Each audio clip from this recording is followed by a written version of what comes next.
What's going on? What's going on? What's going on? Just getting everything situated here. Oh man, I did it again.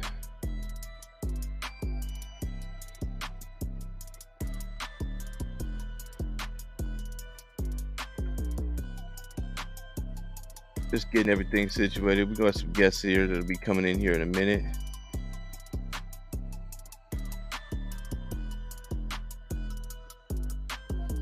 Hopefully that works. It's been real windy over here, so the internet's been Wi-Fi's been acting funny. But we're gonna make it happen. My name is Che. This is the No Spoon Podcast. Turn this up a little bit while I get everything situated. Thing looks good. Sound look good. Let me know if you can hear me. What's going on? Let me know if you can hear me. Traditions is there. Traditions, did you get the link? I can put you in the queue. We can get going here in a little bit. All right, cool. You can hear me. Yeah, let me know. I've been having some issues like all day. Like this, it's starting to get like starting to change. The weather's starting to change, right? So it's getting windy, and I don't know what happens sometimes. It's almost like it has to go through this little period. Get your water, get that hydration in there. Yeah, but it's almost like everything electronic, especially with Wi-Fi and all that type of stuff, it just gets weird, and it's almost like you have to go through this little transition of it starts acting crazy, and then it starts getting right. But let's get the chat going. The chat is open if you guys want to go ahead and speak your mind on this, what we're talking about today. So you guys can put your input in the chat. My name is Che. This is the No Spoon Podcast. I'm just getting situated. We're getting everything together. Lift this up a little bit. Move that over to the side a little bit. There we go. That sounds like. How does that look? I still got this little arms going on right here. My boy Broken Traditions is in the queue, so we'll bring him in a minute. Nah, bro. And this guy, he got the Dodger. I'm not gonna even say, man, because they let me down. I mean, we spend all this money. Dodgers spend all this money just to lose. It's like we do this every year. That's why during the in the regular season, I don't say nothing. I don't even really I pay attention, but I don't really pay attention because I know once we get to the playoffs, there it goes every time. But anyways, Blanch will be on here in a minute, but I'm gonna start getting this ready here. And we are going to fade in to what we're talking about. But my name is Che, and this is the No Spoon Podcast, and I'm your host. And I want to thank everybody for joining in tonight. I like this Monday shot, but like I said, and like I was saying before, it gets tricky because of my working situation. So I'm working a lot at night. I'm working a lot during the day, and it's almost like I try to get it in when I can get it in, right? So that's what we do. So it came together. Today opened up. So I hit up Blanch like late last night, which has been early morning for him because he's over there in Atlanta. And so is Broken Traditions. They over there on the other side of the 3-hour difference. So I hit them up like, man, let's do this because why not? You know what I mean? And plus, I think that the topic is good. I'm gonna put this in the comment because I need to. I see you 619. Yeah, San Diego Padres. They beat us, and then they just got beat. So it is what it is. So we return it. But I'll let you have that. That's why I put the comment right there so everybody can see, and I'll take that. It's all good. But anyways, my name is Che. This is the No Spoon Podcast. For those of you that don't know, I thank you guys for tuning in. We got a good show for you today. Like I said, Broken Traditions is here. Blanch is here. Blanch ain't in the queue yet, but Blanch is always late, and that's just I ain't even worried about that. We'll get to him. He'll show up when he show up. But we got some good topics, and here's the thing. Like today, we're gonna kind of piggyback off what we talked about last time. Last time was a good we had a really good episode. I thought, the videos and the content that we made from it, it was cool. We had a lot of, there was a lot of views that came with it. A lot of subscribers came with it, which is cool. And if you haven't subscribed, go ahead and subscribe now. Like this video, share it with as many people as possible, get it out as many people as possible. It's like we're doing a lot of good things here. And so that last episode, it went really well. But it's not just for the content. And you know what I mean? It's like a lot of times it's like, yeah, we've been talking about Kanye's been in the news for like 2 or 3 weeks, and we're not even really on Kanye no more. I think he did what he wanted to do. He got the attention that he wanted to get. And so that's it. But what's important is for people like us, right? See, we already know people like these celebrities, they want attention and they're going to get their attention regardless. And to a certain extent, we're complicit in that because we give it to them, right? But it's the conversations that come after it. It's the things that we need to talk about, the things that we add to the attention that they got. To me, that's important.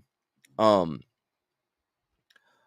if you look at the situation and look at the things that we talked about on the last episode, look at the things he was talking about, look at this video that we made that got a lot of views and stuff like that.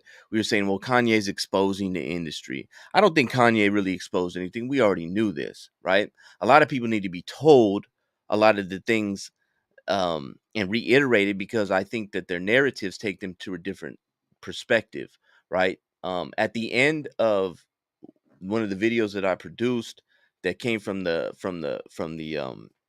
episode that we had last week, and Blanch was asking if these are the people that own everything in the industry, then who's responsible for systemic racism? Now I know Blanche pretty well, right? And I know what Blanche is getting at. I think a lot of people looked at that and said, okay, well, those are the people that are responsible for these systemic problems. Um, and I kind of think that what Blanche was doing, and he'll be on here in a second to really explain that, but I think what's going on is he's saying the same people that are talking about these systemic issues never actually name anybody. And then when somebody gets named, they all go and quiet, right? That's expected. I think this is a two-pronged situation here, right? I think that there are people that benefit from the debauchery and degeneracy, from the violence. They benefit from gang violence. They benefit from um, hip hop violence. They benefit from the moral decay. They benefit from it because that's the product that they put out there, and that's the product that they make a lot of money from. But the thing is that when you're selling a product, there has to be somebody to buy the product. And so this is like two things can be right at the same time. Like we could sit here and say, yes, there are people that are deliberately putting forth this type of garbage, so to speak, and they make a lot of money and they profit from it. But at the same time, there are people that are willing to buy it. You see what I'm saying? Like, so that's kind of the thing. Like we talked about that last week, is who's behind all this.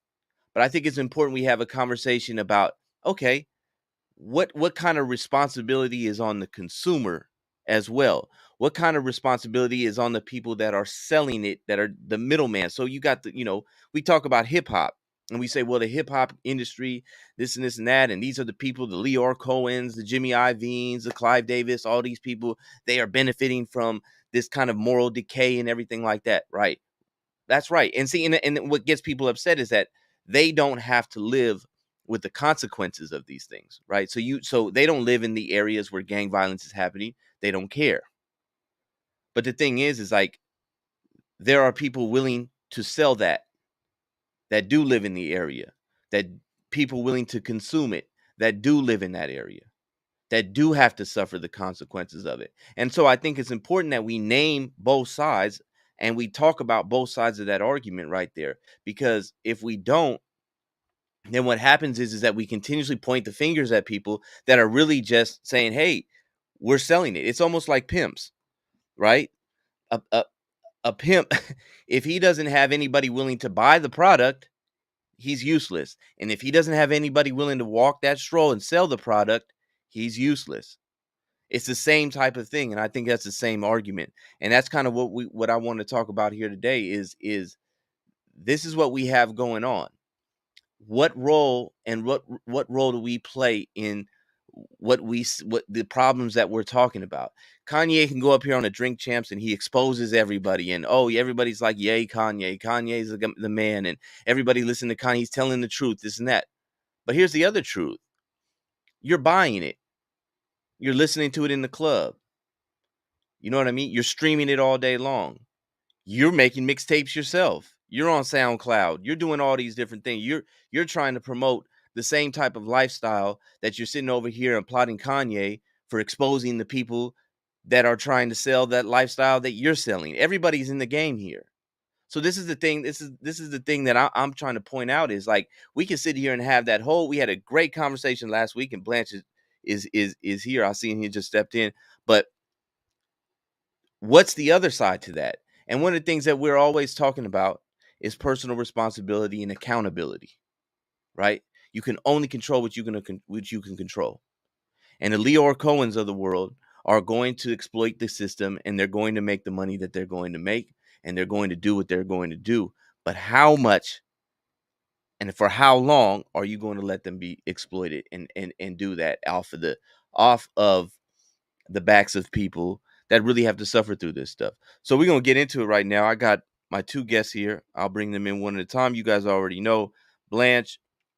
Me and Blanch do this all the time. He was on the show last week. He's on again. So let's add Blanch to the stream. What's going on, Blanch? I don't know. I can't hear you. What's good? What's good? Can you hear me? Yeah, there you go. All right. What's going on, Blanch? How you doing? Doing good, man. Just listening to you. Just listening Man, to you never met up Broken Traditions, huh? you. Nah. Yeah, I think I found it from last show you guys did. Yeah, he got some good content too. I'm gonna go ahead and bring him in. He's got the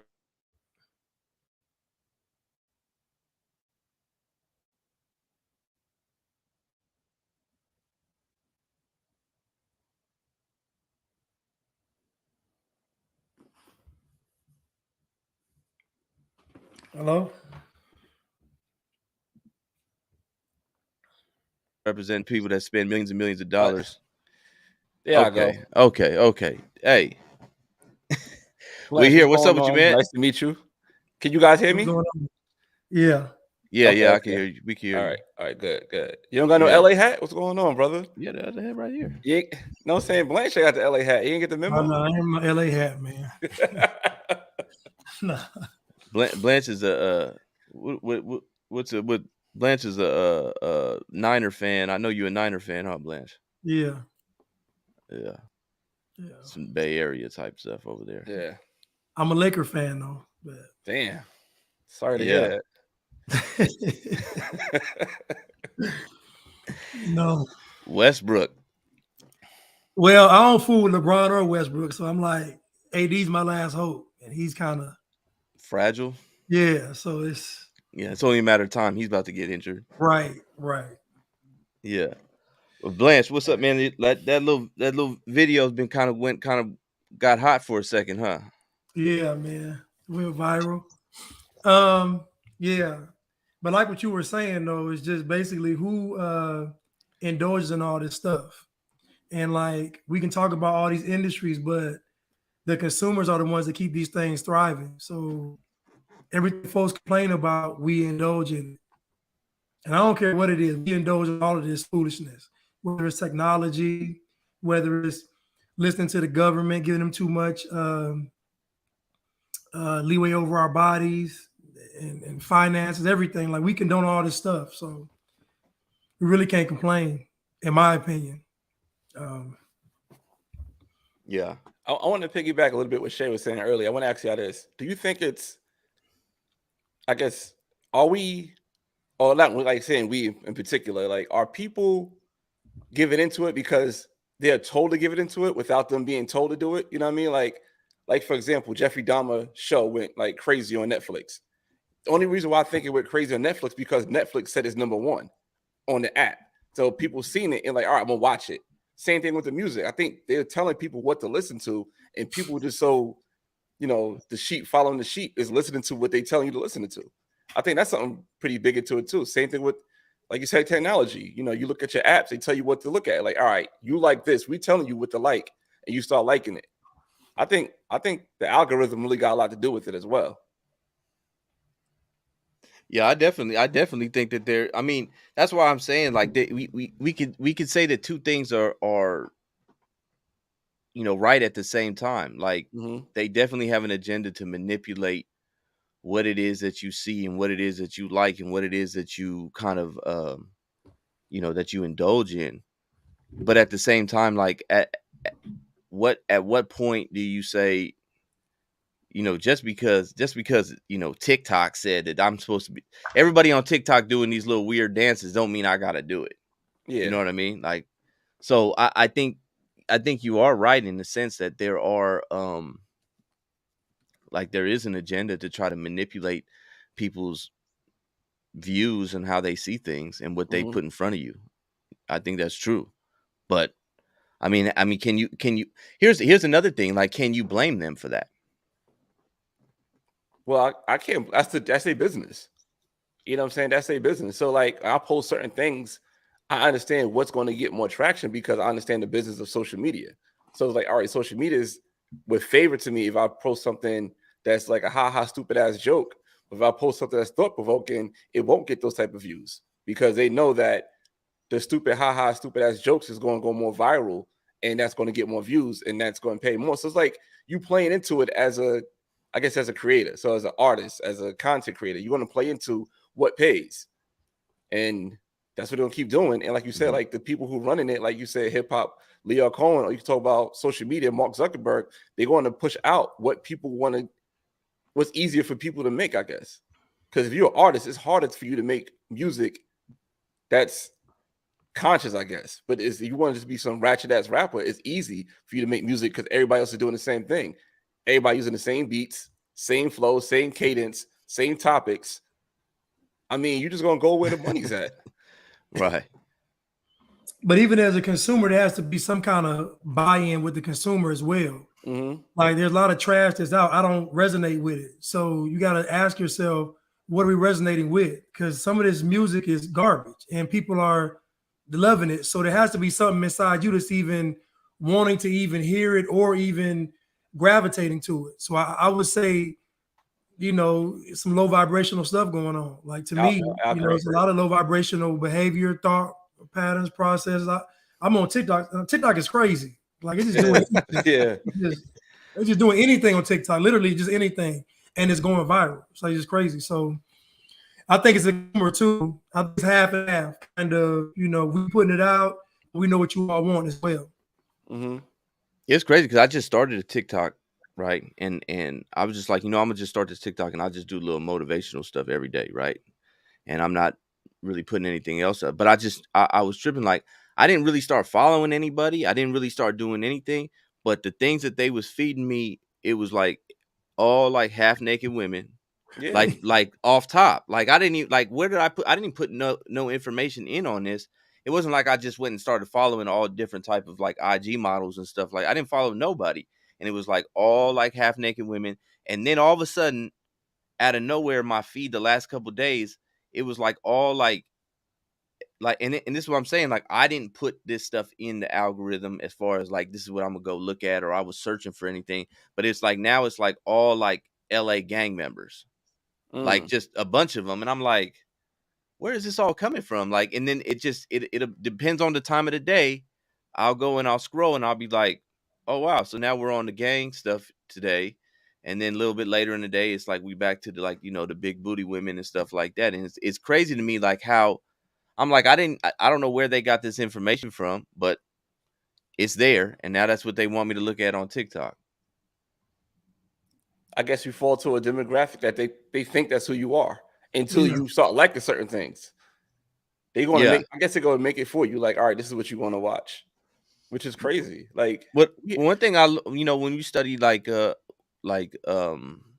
when you start studying like YouTube and how to like get views and how to get, market your stuff, like you start to really realize that the algorithm is kind of just set up to cater to the viewer, right? mm-hmm. So like if I go to your channel Blanch, and I watch a bunch of your videos, then the next time I jump on there, it's gonna be I'm gonna see more of your videos, and I'm gonna see videos that are similar to yours. You know what I'm saying? And the Mhm. same thing with tradition. Like it's kind of like it's you can't really fault them. That's kind of the thing that I'm thinking about. Like you can't really fault them to a sense of they're just marketing the product to who wants it.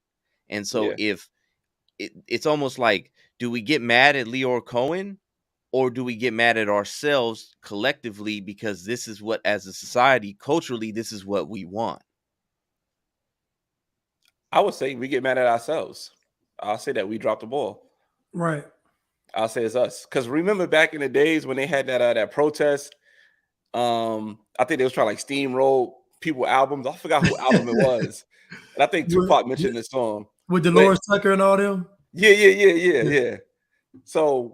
So during that time, it's like, all right, we should have, you said Dolores Tucker. We should have backed Dolores Tucker, not backed Tupac. Because now that is getting pushed out so much more. And is it Dolores or Lawrence? I'm not, well, No, it's Dolores Tucker. okay, Yeah. So Dolores was correct at the time. Like, no, this is trash. We shouldn't be pushing us to our kids. But instead, we was like, F Dolores, F anybody who was a part of this steamrolling movement. You know what I'm saying? We want to keep pushing out this debauchery. And it should have been the other way around. Hey, wait, it's just us two now? Okay, I guess the host is gone. I don't know how that happened. But yeah, that's crazy. But yeah, so I just think that we should have took the sides of Dolores Tucker and been like, all right, there you go. And let's it was before, it was before Tupac. I'm looking at the comments. But we should have took the sides and like, nah, we shouldn't push it to our music because nobody else and no other, I guess, gender, no other race, no other group of people allow people to say so much disgusting things about them. You feel me? Like, you know what I'm saying? You're not hearing nothing. Like, you don't hear Latino rappers saying this stuff like, yo, my no offense, Shay, like, no, yo, what up, my spick? Like, you don't hear them saying that. But you hear saying, what up, my nigga? You hear girls saying, what up, my bitch? And I don't know, we dropped the ball. It should have been back then. We should have nipped it in the bud, but we didn't. And now here we are. Yeah, I definitely think it was a culture. Like it's a cultural thing more than anything. You know what I'm saying? Like, and just keep going if this because like I said, we have some issues out here. You know, LA doesn't get any kind of wind, and as soon as we get some wind, everything just falls apart. Infrastructure just you know, it's ridiculous. We got homeless people though everywhere. So here in Atlanta too. But go ahead, Blanch. You want to jump in? Yeah, well, I just wanted to say that Dolores Tucker was around during Tupac's time. He put her in songs. Like Dolores Tucker. I remember that.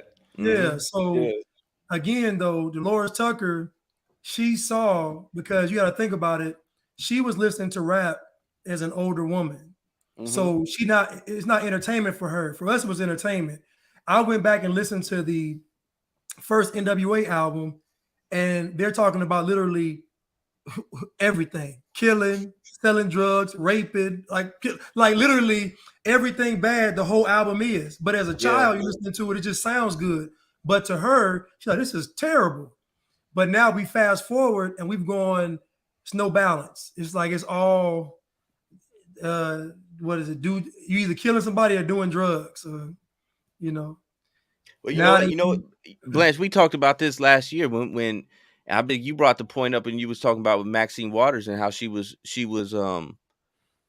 promoting WAP when Cardi B and Megan Thee Stallion made WAP, and it was like Maxine Waters has been in office for 40 years or whatever, 50 years. I don't know how long. She's been there forever. But she never would have said nothing in the 80s about if somebody would have put something out like that. Like, I never heard her.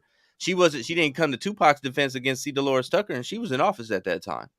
You know what I mean? Mm-hmm. So it's like just looking at how everything has changed, like culturally, where even like people like a Maxine Waters, who's 80 years old, who's been around, like she's seen the culture go this way, and you're actually celebrating something like WAP. I mean, this is it's crazy. Because she thinks it's gonna get her votes. There you go. Right. She want the WAP votes. That's exactly what it is. She told Megan Thee Stallion, she was like, it's audacious, it's bold. And I was like, what? Like, come on, Maxine. Come on. 100 years old, man. Man. I know Broken Church said he was having some issues with his live stream. I'm telling you, it's weird stuff everywhere going on. But you know, the thing is like a lot of people, they look at this I want to play a clip here from like these. So you got like a lot of these bloggers and stuff like that on YouTubers and stuff. And a lot of people get upset. And this was on Truth Bomb, which is Joe Budden's podcast, and he had Adam 22, who hosts No Jumper. Yeah. And so Adam 22, I don't know if you guys know who Adam 22 is. Adam 22 is a YouTuber. He has the No Jumper podcast. He's a white dude that was into BMX, and he was into that's how he started his BMX and stuff. And then his dad.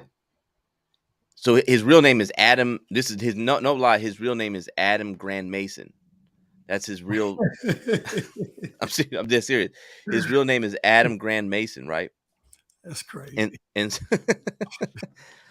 so, and then his dad was actually pardoned by Bill Clinton, when he was president he got caught up as voter fraud or something like that.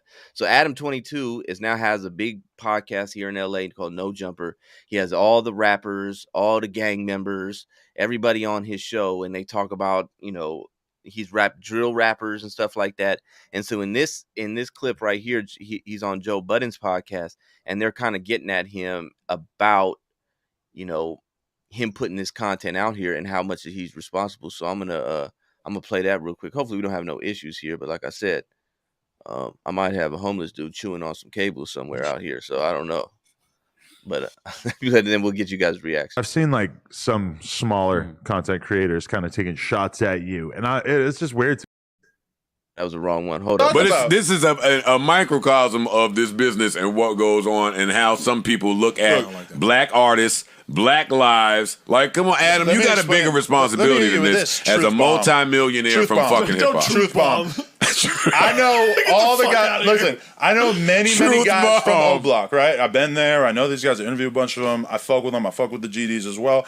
None of them have told me that they think these titles are in any way out of line, because to them it just seems like common sense. If you're going to interview these guys, of course you're going to talk about the shit that they actually talk about in their music. Now you sound like a label head. No, now I'm tight, kinda. I ain't gonna hold you. Think about this.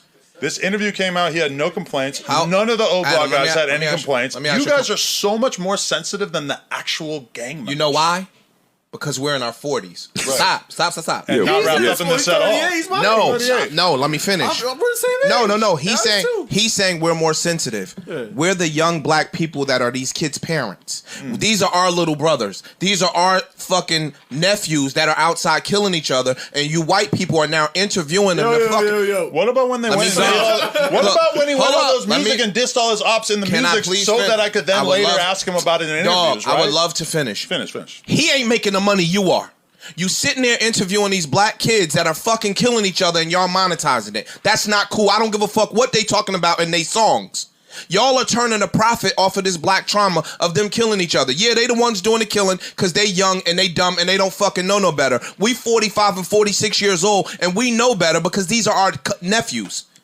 So they not your nephews, and that's why you don't see the Kevin Samuels shit in the same light that we see it, because you're a white dude and you don't understand what he is. Except Kevin Samuels was causing a black drill rappers aren't worthy of being interviewed. I'm not, bruh. You're not gonna spin my words. I'm sharp. I mean, that's what I'm taking from what you're saying. No, that's not what I'm saying. I interviewed this dude and I asked him about his music and his content. True. And what I'm telling you is he's 19, 20, 21 years old. He's gonna give anything just to be on somebody's fucking camera and get some light shined on his project. I interview rappers. What I'm saying is he lost his life. I interview rappers all the time. These people are losing their lives, and you keep telling me about the business of. And I interview them, and they don't.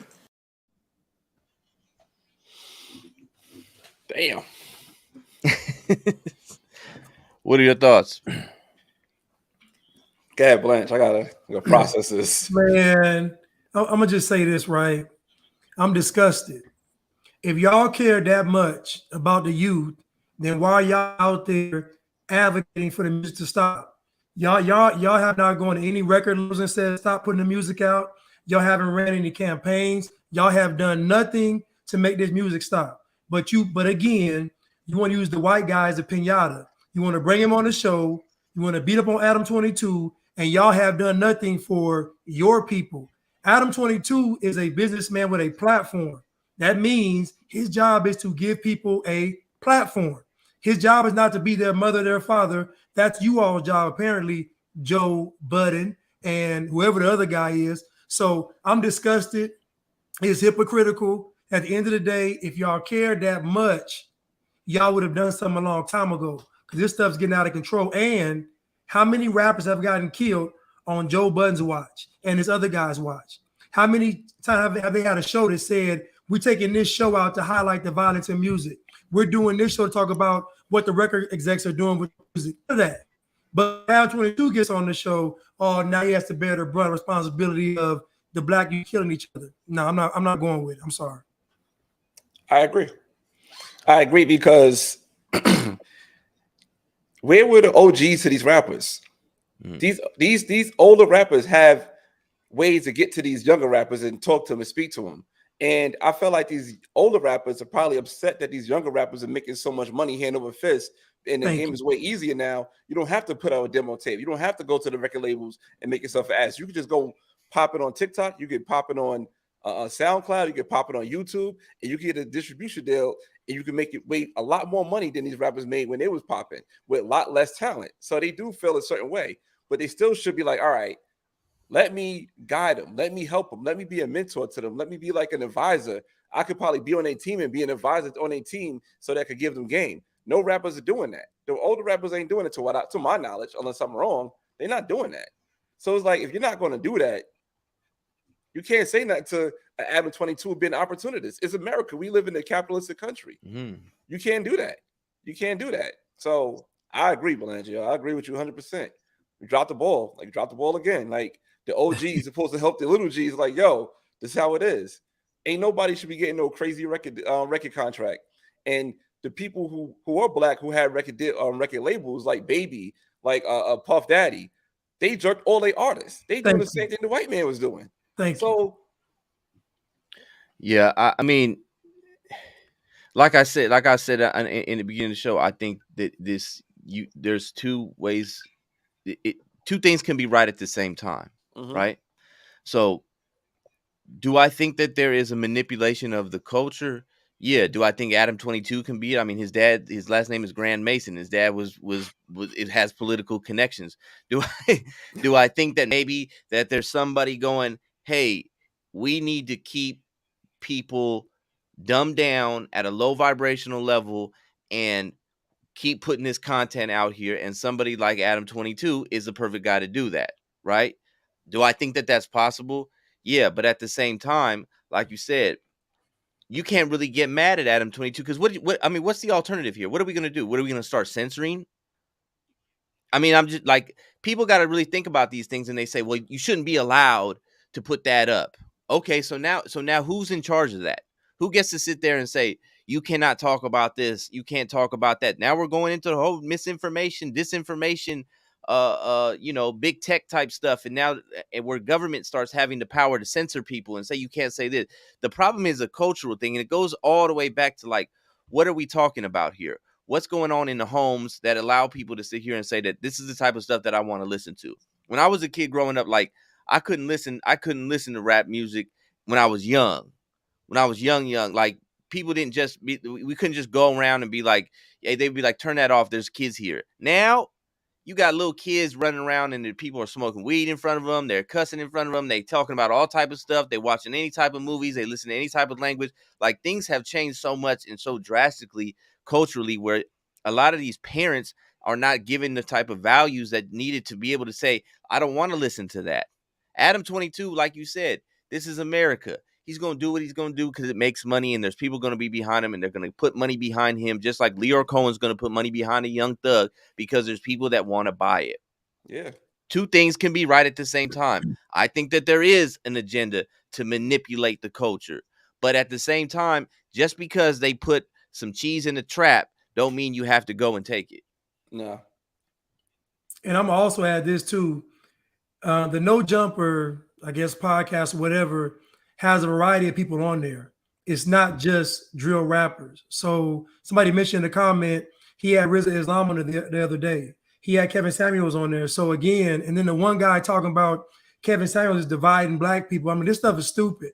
At the end of the day, nobody can divide people. Either you have your own mind or you don't. Either you're going to be a follower or you aren't. At the end of the day, Adam 22 is providing a platform. So guess what? If he didn't have the platform, imagine how much worse it would be if these rappers didn't have any platforms to go on. They'd be doing more extreme stuff to get more notoriety. So it'd actually probably be worse without the platforms. Mm-hmm. At least on the platforms, they can give context to their life and to the music. But to make Adam 22 responsible for all this, even though his name is Graham Mason, it's just ridiculous. And at the end of the day, what has Joe Budden, who's in the culture, and the other guy who's in the culture, what have they done? I haven't seen any kind of outreach to the youth, any kind of, let me bring you on the show and let's talk about the violence in the music. One thing I would say that Joe Budden did, he had Lil Yachty on when he first got his deal, and he tried to break down Lil Yachty's deal to him and tell him how much of it, like how bad he got fucked for the deal.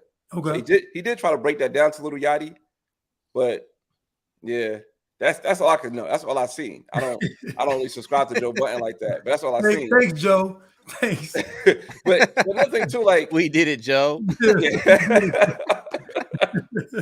But another thing too is like when it comes to I guess like the OGs, you know what I'm saying? Like my son does music, he writes, makes music, raps, engineer, videography, he does all that stuff, right?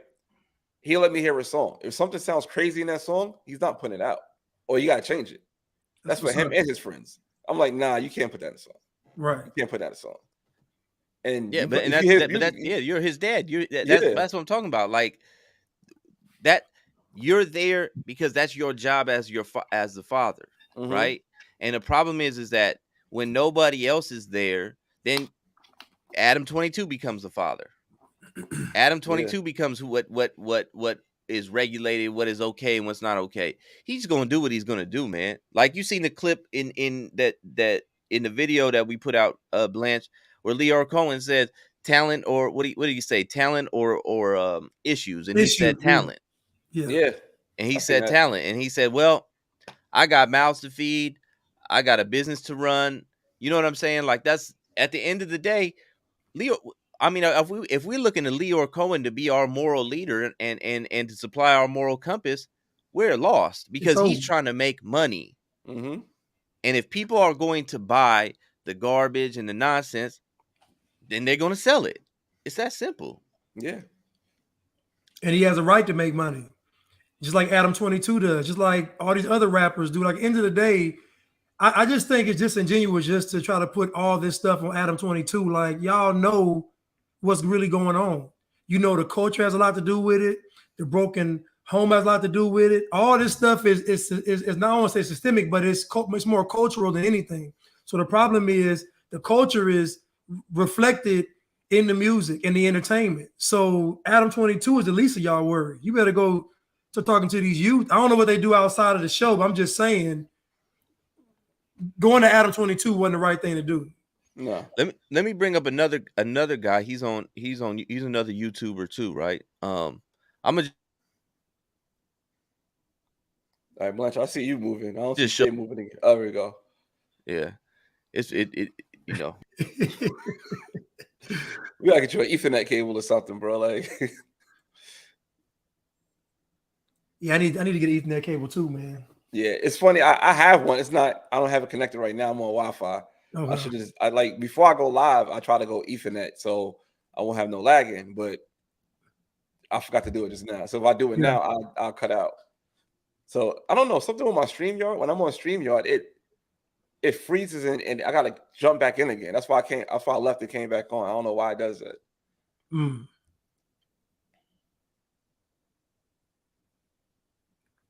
All right, this is a chance for free promo. So go ahead, Blanch. Where can we find you at? You all can find me at He Is Blanchard on Instagram. He Is Blanchard on Twitter. He Is Free Blanch on TikTok. He Is Blanchard on YouTube. And Free Blanch on Rumble. There we go. I don't know what I think. And y'all hear me? yeah, Go. Hey, y'all. now, yeah, we're doing promos. So next time you freeze up, I'll go. There you go. I think I just unplugged something. I got a little setup here. I'm trying to work out the kinks, like I said. But so I'll let you get back to plugging what you're gonna plug. No. I'll go when you freeze again. Don't worry, I know it's gonna happen. It's gonna happen again. We good. Yeah, man. Hey, my bad, everybody. But here we go. I'm gonna play this real quick, right? Y'all got that Obama phone hotspot. Yeah, for real. I see that. Trap Lord Ross. Anyways, I'm gonna play this clip. I'm gonna show you who he is because it brings up an interesting point. I'm gonna show it real quick. You'll be aware at this point that while Draco the Ruler doesn't claim an alliance to a specific LA gang set, he's got a lot of collaborators, friends, and affiliates who do claim gang sets associated with the neighborhood Crips. Despite the likes of G Herbo and Lil Bibby getting opportunities to make money and build careers in the music industry, the danger in Terrortown, the blocks where they came from, remained for their friends still in the streets. The violence would simply continue as their block and their gang begun to get more and more famous from drill music. But if you think losing your main male role model out of your life when you're only 1 year old is bad, just wait till you hear what else Greedo went through as a boy. Was he Grave Street? What was he doing? Yeah, so What was he doing? Hey, he was talking. That was the episode he was talking about. 03 Greedo, who's from Grave Street. But basically, Trap Lord Ross is he's a blogger from like the UK, and he talks about he puts out videos about hip hop, rap beef, drill rappers, and he also talks about like real like gang warfare and stuff like that. It's similar to, I don't know if you heard of Swamp Stories is another one where and Swamp Stories was just a voiceover, but now I guess they've exposed who he is. He was a SoundCloud rapper, some white dude, some little white kid. He's probably like 19, 20 years old, but he's really going on there and he's talking about gang, like really real street stuff going on out there. And so a lot of people, they have some criticism because you're a person that's not from the culture, but yet you're speaking on the culture and you're but again, that's what's being sold, right? yeah, it's a free market. I'm not mad at it because it's like that's like me speaking on like a politician. I don't have to be a Democrat not to speak on Stacey Abrams, or I could be not a Republican and not speak on Herschel Walker. Like, just because I'm not part of that clique, that means I shouldn't speak on it. Like, you put it out there, it's free information, and I agree again. Like, speak on it. There's stuff I don't know. I'm not looking into it. I don't know. These gatekeepers be killing me, honestly. These gatekeepers be killing me. We're content creators, right? Mm-hmm. So now you're telling us that we got to pick and choose the content. Like, it's content. Why I got to have my content policed? If I'm talking about gangs, it could be gangs on Monday, women on Tuesday, drill rap on Wednesday. Like, these are content creators. It's just, I don't know. I feel like folks are seeing the culture reflected back to them, and it doesn't look good. Yeah. So you see a white person, doing it, and it makes it look worse because a white person is dissecting you all to a T.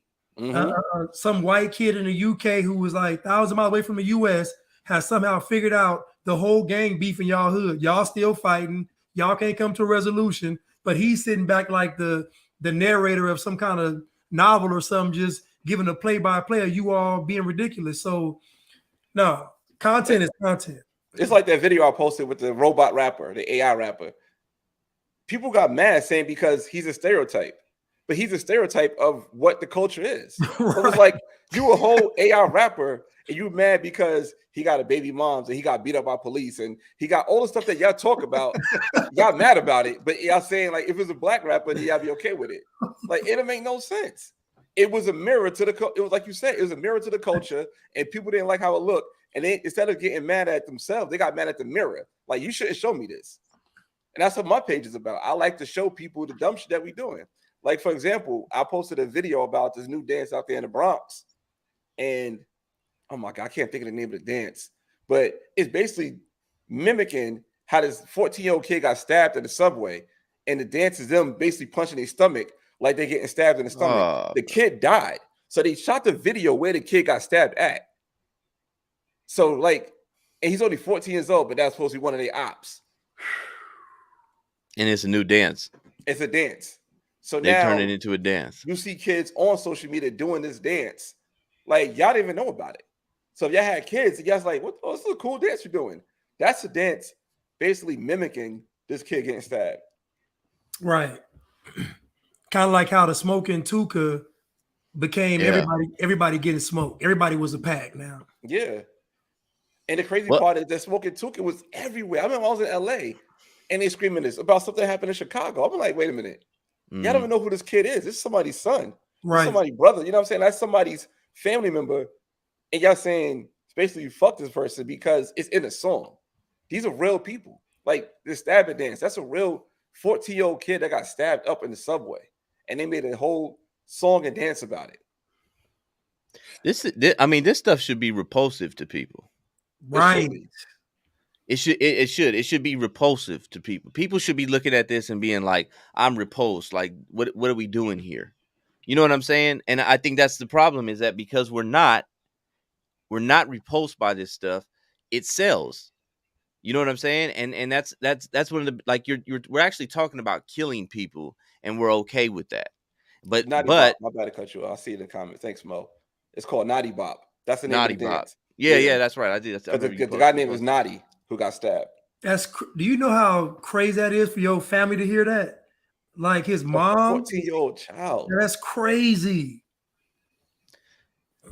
Well, this is why Charleston White is so popular right now, because I think he's saying the things that a lot of people feel, but they don't want to say it. Mm-hmm. You know what I mean? I think we lost the traditions record. You know what I'm saying? Like, he's saying the things that a lot of people feel, but they just don't want to say it. And he's speaking up. And listen, man, there's some things that I think Charleston White does that are kind of off the wall, right? And I don't necessarily agree with. But he's not wrong. It's like everything else. Like I said, like we've talked about Candace Owens before, and I've said, yeah, I might not agree with some of the things she does, but tell me where she's lying. Very rarely is she telling a lie. Charleston White is doing the same thing. Very rarely does he tell a lie. Very rarely. And I think what he does is he's speaking for the people that have to live in the neighborhoods that is not actually involved in any of this stuff, because that's the reality of the situation.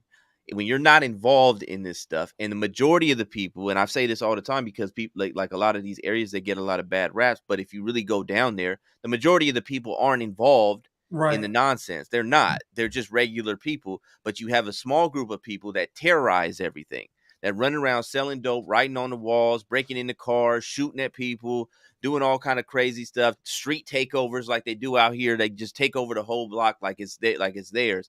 And these type of things, like who's speaking up for the regular person? Who's speaking up for the person that's trying to get to work and they can't because you done blocked off the whole intersection to do donuts? You know what I'm saying? Like, who's speaking up for the people they just want to raise their kids and don't have to worry about them getting shot in the drive-by? Like, nobody speaks for those people. And then it's almost like, and we said this before, that you are going to be looked at some type of way if you speak up against the rappers or the most degenerate people in society. If you speak up against them and you say, hey, that they shouldn't be doing this, all of a sudden, oh, you're a sellout, you're this, you're that. You know what I'm saying? Like, that's the main issue. Like, nobody else is going through these things, except that if you live in the inner cities, you have to put up with that. You have to put up with you have to be okay with them writing on your wall every day. How did Biggie say it? I was just outside trying to sell crack to feed my daughter. It's so normal, right? I'm outside trying to sell crack to feed my daughter, and the lady called the cop. Like, come on, fam. Of course, she should call the cops. You selling Yeah. drugs in the community. What are we talking about? That's what I'm saying. Like, I just, it's, and I understand where where Charleston White be coming from. I get it, because nobody's speaking up for the granny who has to walk outside Nobody. and getting fear of getting robbed. You know what I'm saying? I was Yeah. I was saying this the other day. I was down on Florence and Figueroa in South Central at 12:15 in the afternoon, and there's a woman standing on the corner. This is a busy intersection, right? Mhm. Down the street is Staples Center. There's a woman on the corner, butt naked. Just I'm not talking about naked like, oh, her, like she's wearing skimpy clothes. No, I'm talking about no clothes and just walking down the street, and everybody got to just act like, okay. That's LA, You know though. what I mean? LA is crazy. I remember by the Staples Center, I see some dude taking a shit and just wiping it all over the bench. Like, I'm like, it's 8:00 in the morning. I'm like, damn, yo, LA is LA, man. Yeah, it's wild that you see stuff like that all the time. I don't know, man. I just feel like, again, Charleston White is another mirror, and these rappers supposedly have been selling drugs in their community, robbing, shooting, and killing.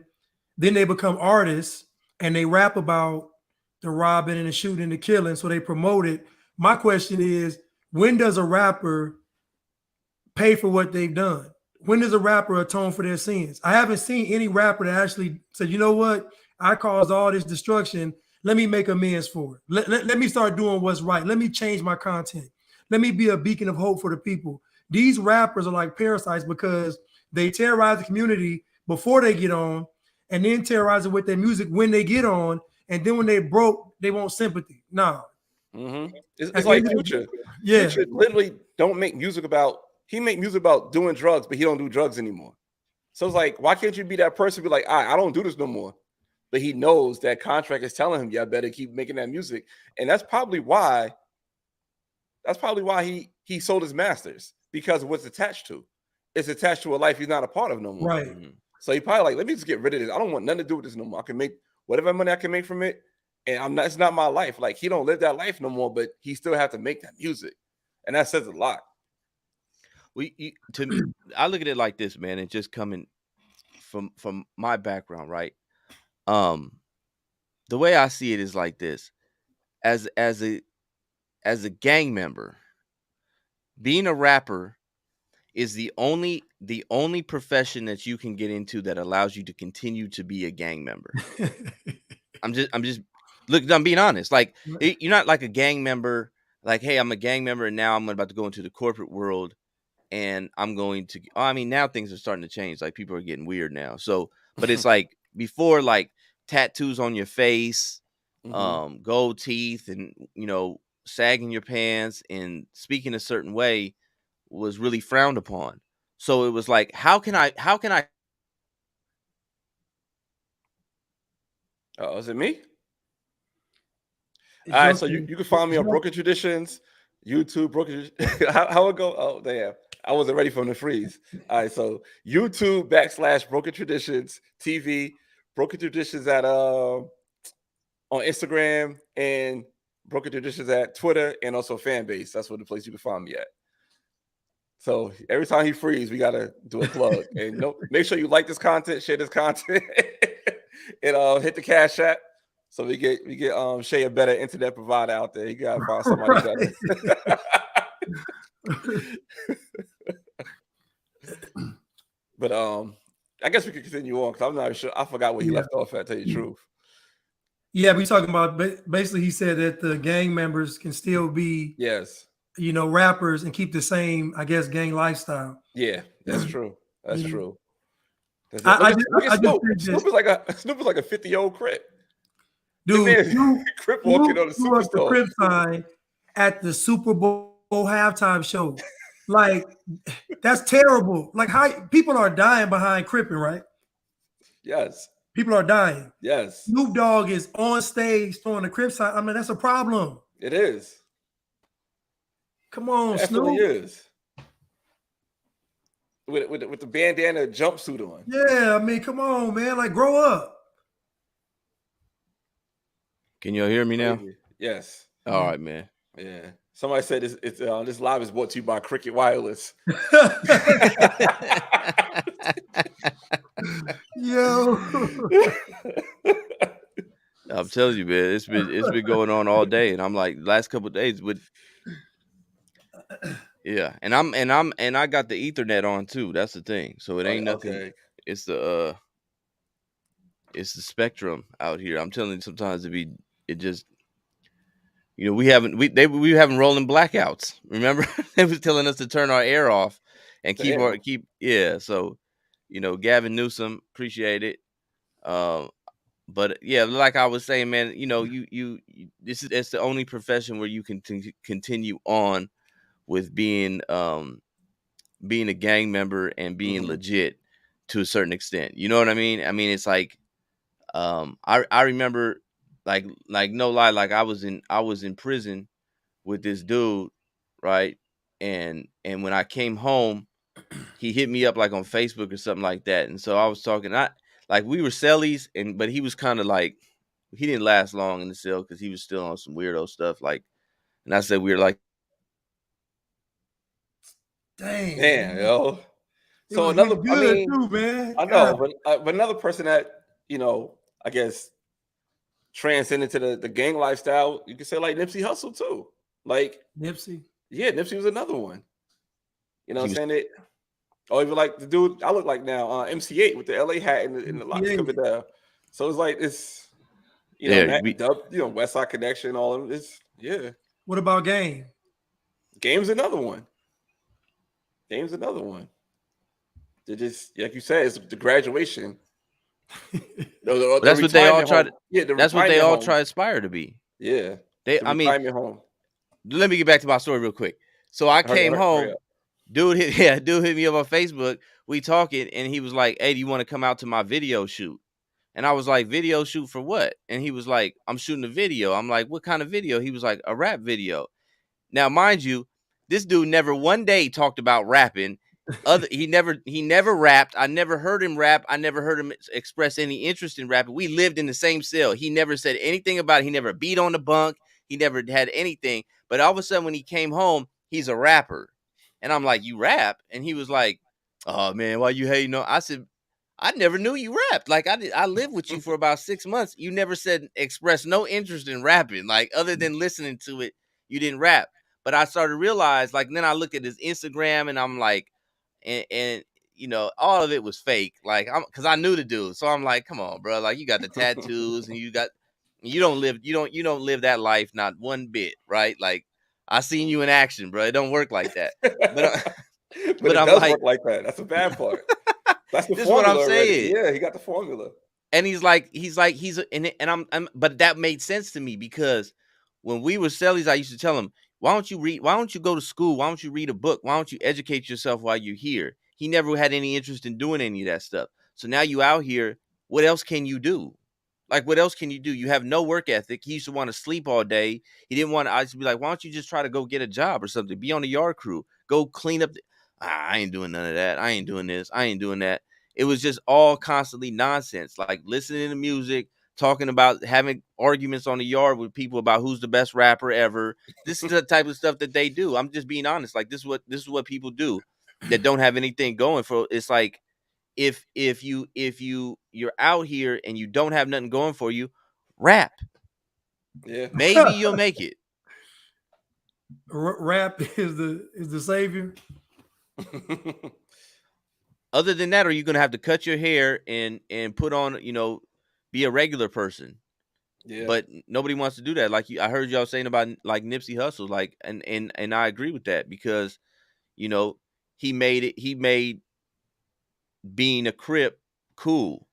Yeah. And he made it being something that you can aspire to be, and it was all right. And I always say this all the time when it comes to this, man. Like these guys, whether it's Nipsey or YG or Snoop, they don't live the life of your average everyday gang member. Right. They don't live that life. Mm-hmm. You know what I'm saying? Like they're not. That's a lie. They sit up like you was talking about Snoop at the Super Bowl, and I wrote an article out there for Schoon TV about like you're over here you're rocking the blue rag whole thing on this at the Super Bowl as if that's not a symbol of destruction. Right. And you're doing that in Englewood. So it's like you in the middle of the hood, literally doing that. I got a friend that I was cellies with, and he's still in there. He's been there for like 22 years, right? And we was talking. This is like after Nipsey died, and I was like asking him if he listened to him, and he said, man, look, he said, I really don't want to hear none of that stuff.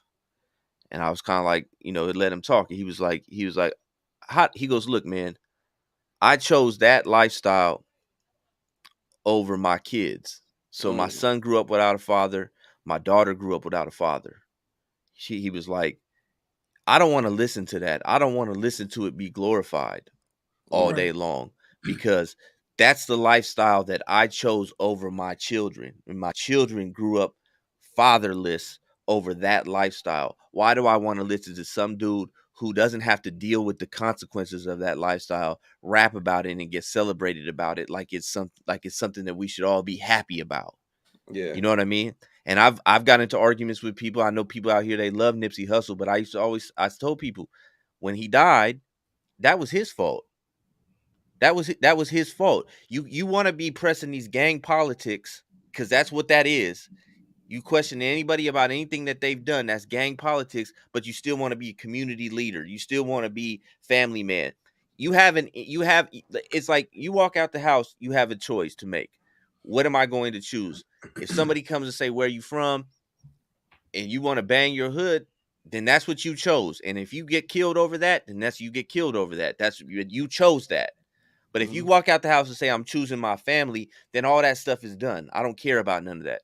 You want to this, you want to this, that, that's cool. That's fine. I'm going to keep pushing because I'm about my family. I don't care about what you did. I don't care about any paperwork. I don't care if you told on people. It doesn't matter to me, because the average person doesn't care about that stuff. Right. No. Yep. But you still want to play that game. You still want to say, okay, who's doing this? Who's doing what in the hood and all these different things? Okay, then then you get dealt with that way. And the streets are going to deal with you. So all that, like, and I'm not taking nothing, I'm not trying to disrespect him or nothing like that. I mean, he's dead. He did some good things. But in that moment, you chose being a 60 Crip over being a father. Or a businessman. Or entertainer. Or a businessman. Oh, and you know what I'm saying? All the other things he had going for himself, he chose, like you said, being a 60s Crip over that. That says a lot. And think about it. You are pressing somebody. You're supposed to not be gangbanging. So what do you think is gonna happen? It's actually more disrespectful for you to do it, because you ain't even in life no more like that. So who are you to even tell me what I'm even doing? So it's kind of like he made it worse by just even mentioning it to him. And then even after he got shot, he was like, "Oh, you got me." Like you've already been shot. Just be quiet and play dead. He's like, "Oh, you got me," and he came back and finished the job off. So I don't know, man. I just think that, like y'all are saying, you can't be a positive role model and then behind closed doors you something else. You can't portray this image and then behind closed doors you're doing this. It's not how that works, because what's behind the closed door always comes out. So with Nipsey Hussle, what he was doing behind the image, it came out. And it came out not from a setup of his own mouth. You calling somebody a snitch is disrespectful. What do you think is gonna happen? I'm just asking. Yeah, that's the real. Streets are the streets. Don't matter how famous you are, right? And you still in the hood. And you a rapper talking to me like that. Who are like? I just know it's doubly offensive for somebody not about that life questioning me about some snitching. No. Yeah. And like I said, normal everyday people don't care about that. Nobody cares about that. Nope, nobody. But when you but it goes back to this, because in hip hop, you're validated by your authenticity in the streets. And that's why I say, like, hip hop is the rappers, they want to be around the gang members because it gives them validity, but the gang members want to be around the rappers because it gives them opportunity. You see what I'm saying? And these guys they can't sell their records if they're not perceived as being real. Because this is the only genre of music where that's important. And people really care about stuff like that. And you really out there robbing people? Are you really out there? You saying where you from? You know what I'm saying? It's crazy that, to me, not having the conversation is more dangerous than anything else, because when you don't have the conversation, then the next person thinks that, okay, then that's okay. You see what I'm saying? It's okay. I can be like Snoop. But how many gang members end up like Snoop? None, other than him and the few people that come up.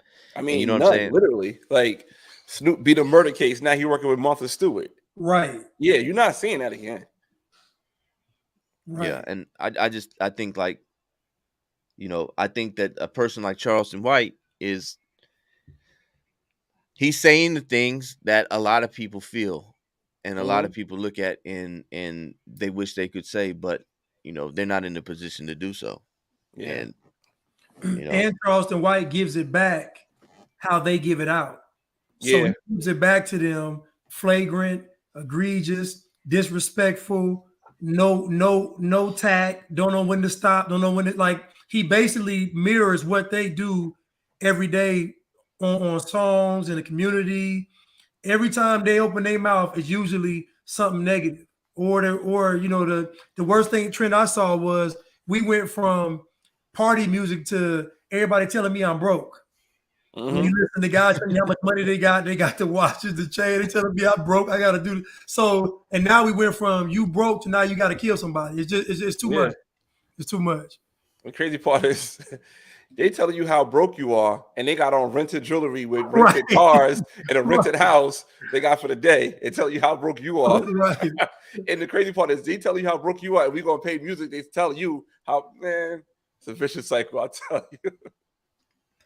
Yeah, that's why. I mean, you look at like what we talked about last time about who's really behind everything and who's profiting from all this. I mean, what are you gonna do? You know what I mean? Like, it's there. It's there to be sold. You know what I'm saying? Like they say, Snoop said, the game to be sold, or whatever he said. I misquoted Snoop, my bad. But going back to like the Adam 22 thing, they say, yo, they're not making as much money as you, but they are still making money.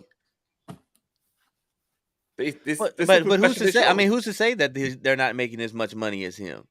I mean, Dre made a lot of money. Dre, Jay-Z, they made a lot of money. Yeah, Adam 22 ain't making that money. The young artist that's coming on that he's exploiting is not making the same amount of money as him.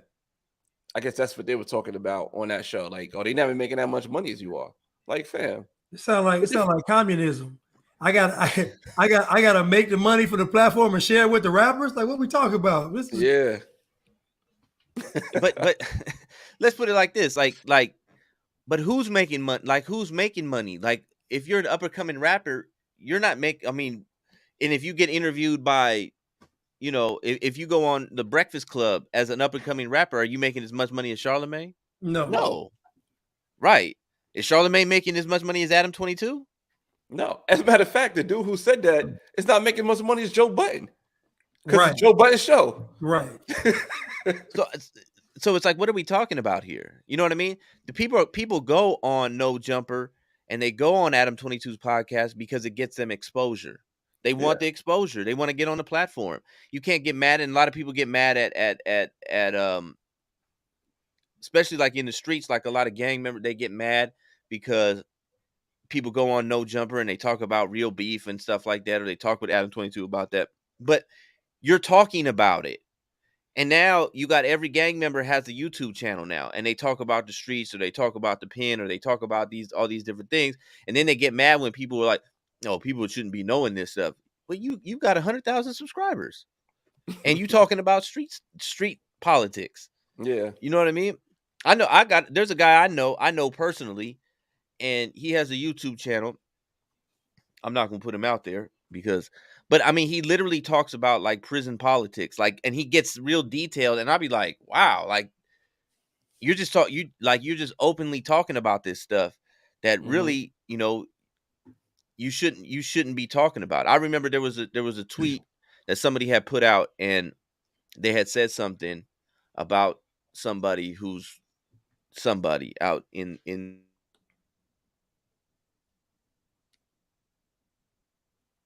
Damn, yo. Dang, got him. Yeah, I see a question that in whole here. tweet. It really wasn't saying. Okay. There we go. All right. Well, we back. Okay. But Okay. anyway, I was saying, and I was like, I was going to respond to the tweet because I knew the guy, not the guy he was talking about, but the guy he was connected with, and I was gonna. But I was like, I didn't, and I wasn't gonna say nothing even crazy. I just was like, I'm not gonna even say his name. I'm not gonna even speak on it, period, publicly, because those things, I just be like, you just leave it alone. You just that's where that belongs, and I'm not even trying to promote any of that type of lifestyle or any of those type of things. You know what I mean? And but you know, I can talk about a whole lot of things, and I can get a whole lot more viewers on here. I can get a whole lot more subscribers, and I'll probably start making some money. But to me, you know, it's not worth my own integrity and my own moral compass. It's cool. I'll work 2 or 3 jobs before I do something like that. That's just me personally.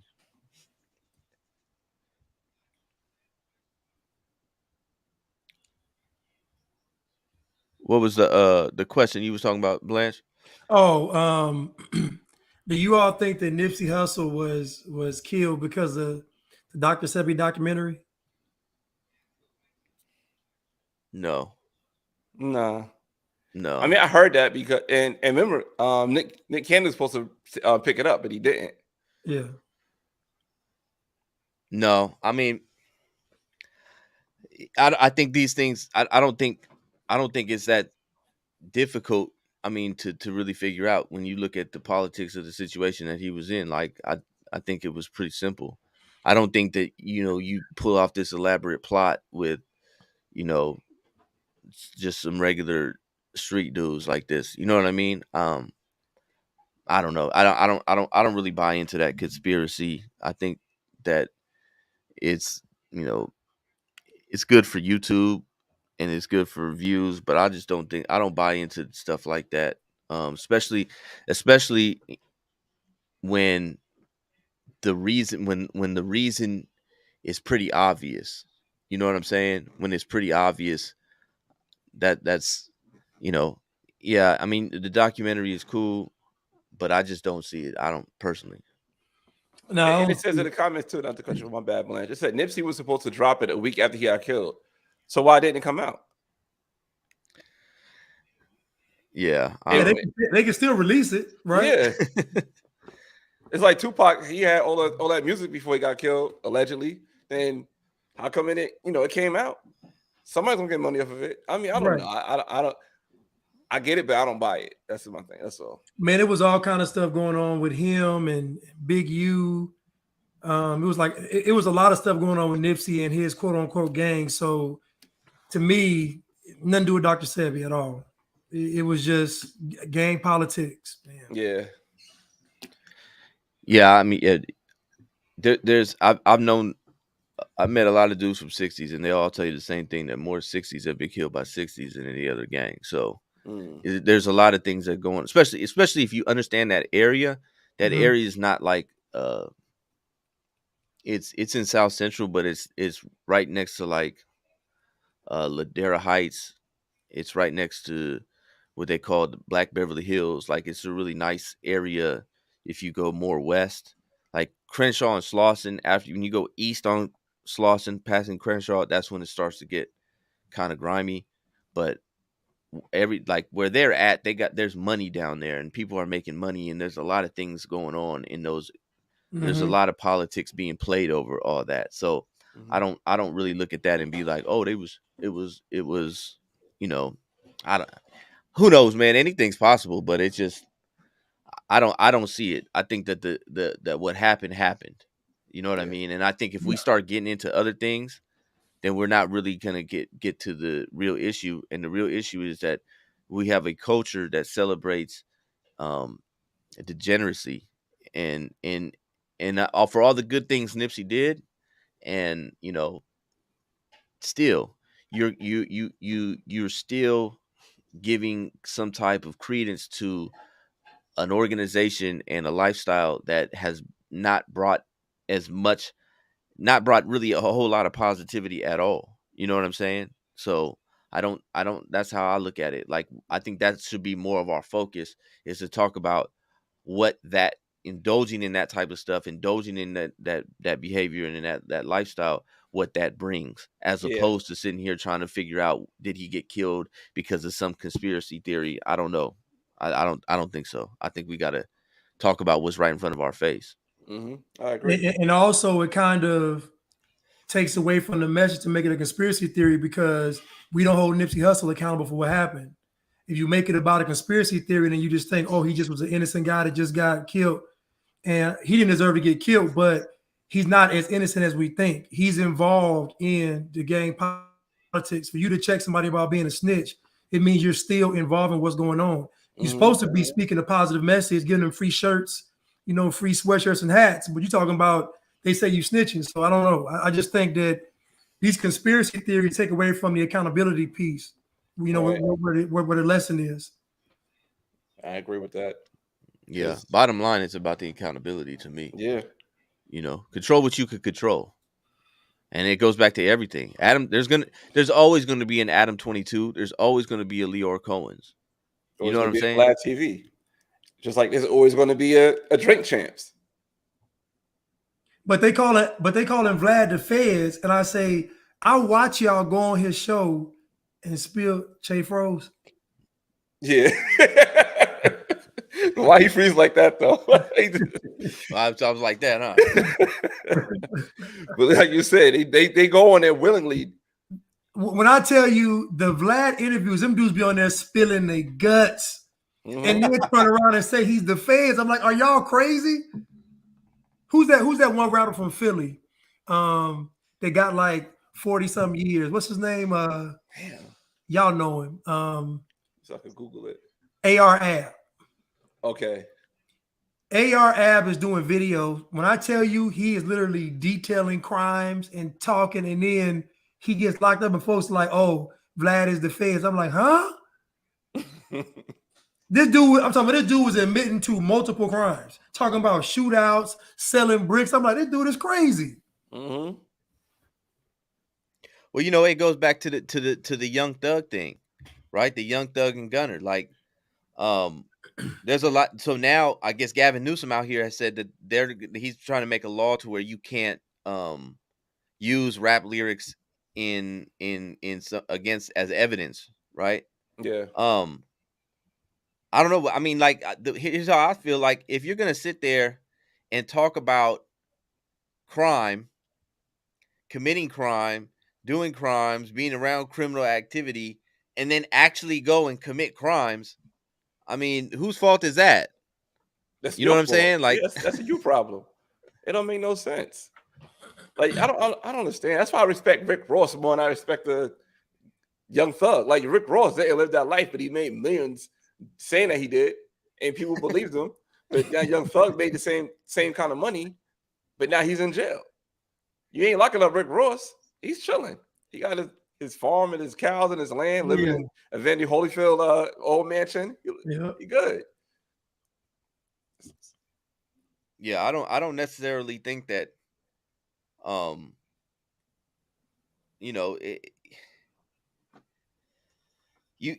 these people, you got to think, man. Like, you know what I mean? It's like these guys don't think.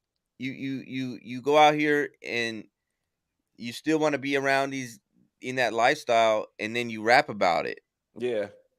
And I say this too. My bad to cut you off, but it's like, that's why the accountability is so low. It starts with the men. You know what I'm saying? So you got these men, like these rappers, who can't be held accountable for nothing they do. It's going to trickle down to everybody. Then you're going to be mad like, oh, women ain't accountable. The men ain't accountable since the 80s. Right. You know what I'm saying, with this music. So we got 30 years of unaccountability going on 40, because I'm about to turn 40 next year. I'm born in the 80s. I'm like, yo, ain't nobody held accountable. So you can't be, I don't know, you can't be mad because now everybody's not accountable. If we can't hold rappers accountable. Like you said, you know what I'm saying, Nipsey Hussle got shot. In the comments, Dr. Sebi. What about the shit he did? This is hold him accountable. You know what I'm saying? Like I said, Snoop coming out on the NFL stage with the Crip outfit. People say, "Oh man, you don't know the culture." Fuck the culture. Like, why should we live like that for? You know what I'm saying? Like, that's crazy. Even like somebody like Birdman became a blood at 50. Like, I mean, it's just crazy. You start Birdman had every flag on each one of his videos. He was Crip, blood. He was everything. He was Latin King. I'm like, yo, Birdman. How do you pull this off? Remember when he pressed Charlemagne on his show?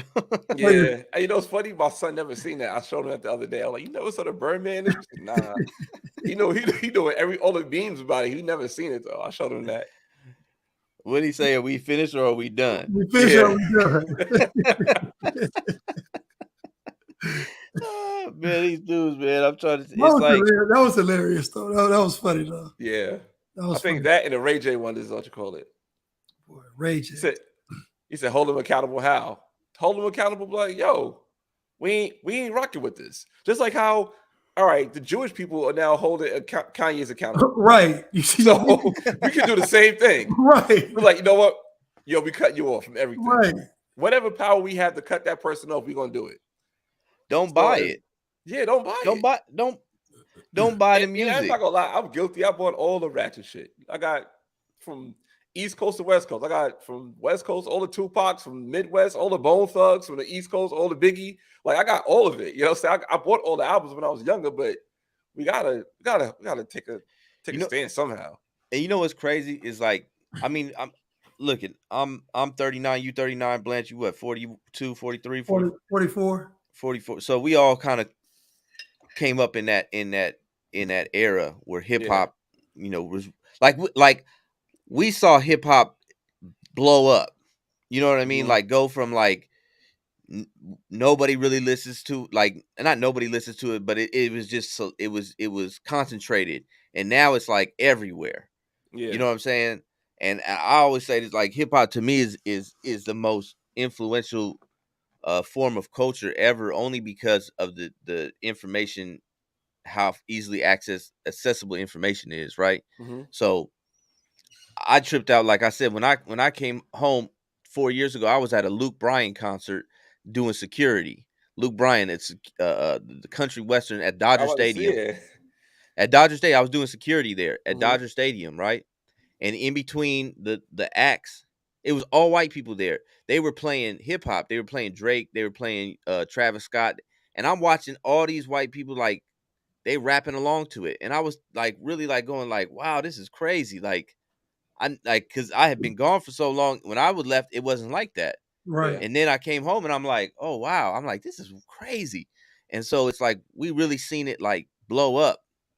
And so, you know, I grew up with it. We grew up listening to, that's what we listened to. You know what I'm saying? I remember when The Chronic came out. I remember when, you know what I'm saying, Doggy Style and Reasonable Doubt and Life After Death. Like but like lately, I don't know, like for the past like 2-3 months, I just stopped listening to it.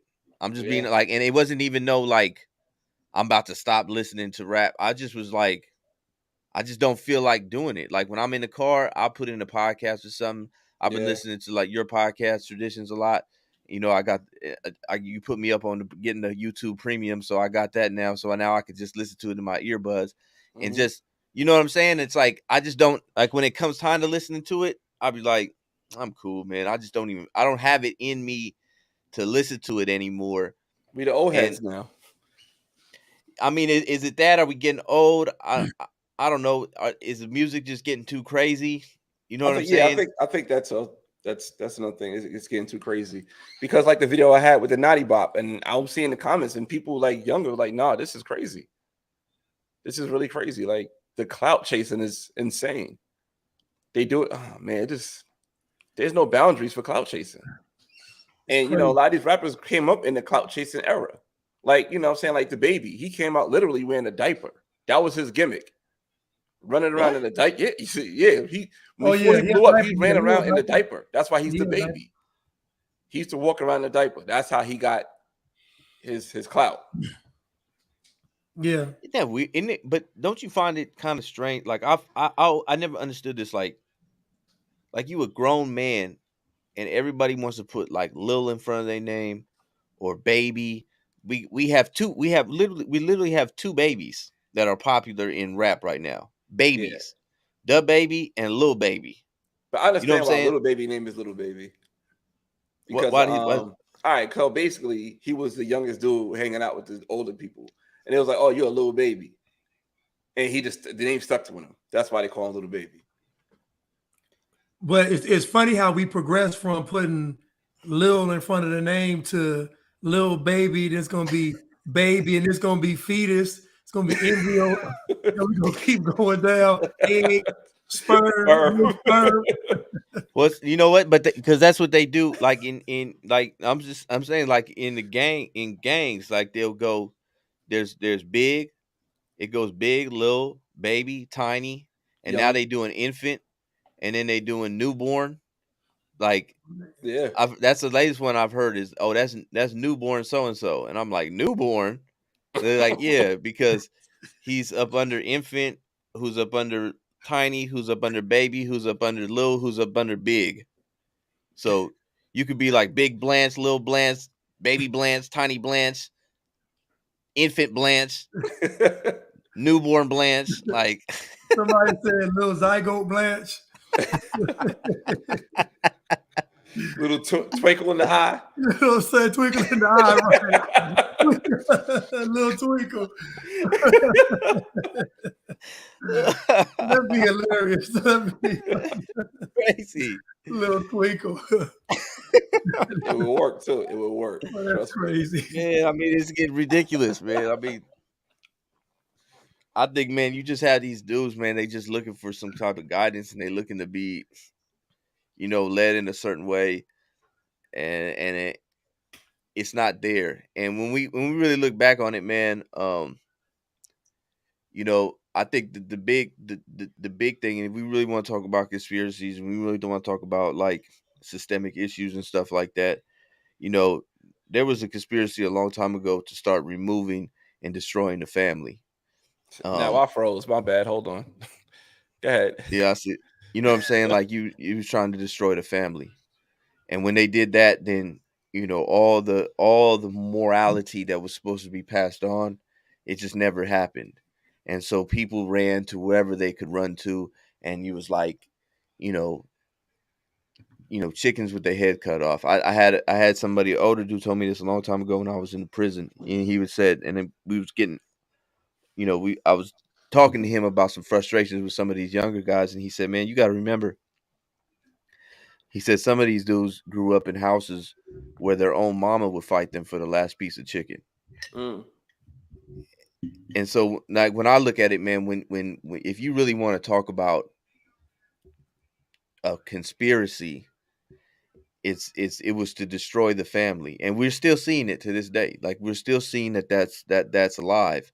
And when you destroy the family, you destroy the family by getting rid of the men, and that's what happened. And there's no, like you said,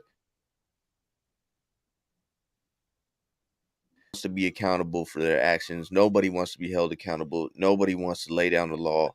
Everybody wants to make excuses for everybody, and we want to sit here and say that this such and such was a great person and he wasn't, or he's not.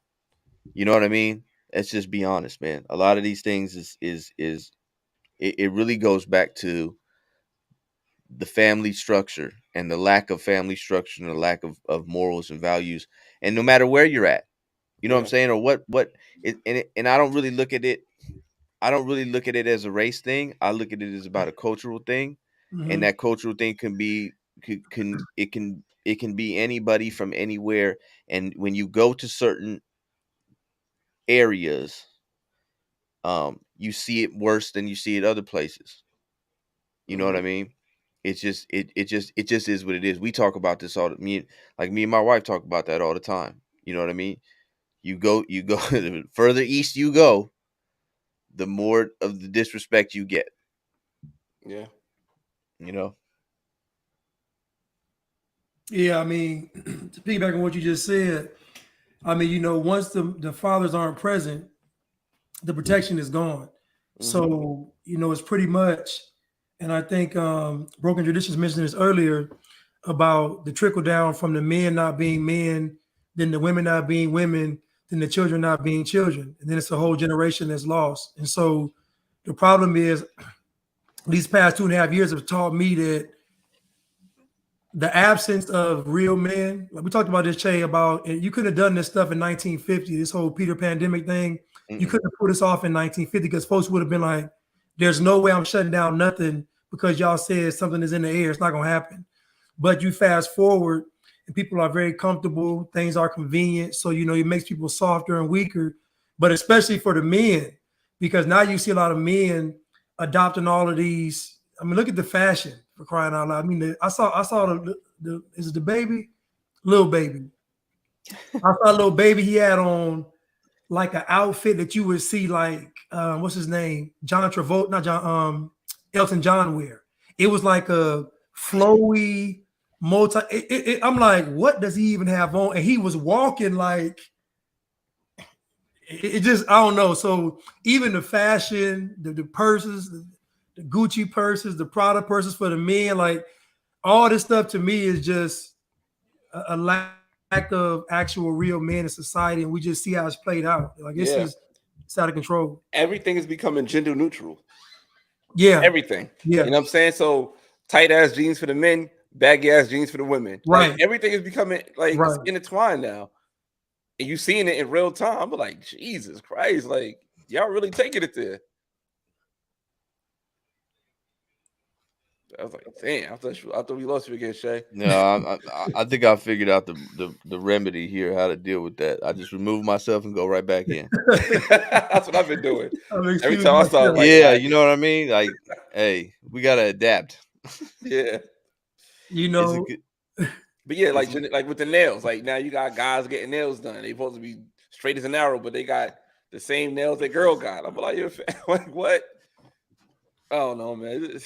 It's getting spooky. Definitely getting spooky. It's getting spooky, man. It really is. And then I see some of the trends where they saying like this don't make you gay if you it was like kissing a guy and just like guys do this, and I'm like, what in the world is going on? Like it's just a whole movement. But to me, the men are being attacked. To me, that's what all this stuff is about. It's about the men not being men, because once the men are men, it's going to be a free for all. Yeah. Well, men provide accountability. Yeah, that's what they're there for. That's what we're there for, to bring accountability. Not to be emotional. You know what I'm saying? To be logical. Right. Yeah. Once you're logical, then you know what I'm saying, you be the head of the household. You can make sure everything is good.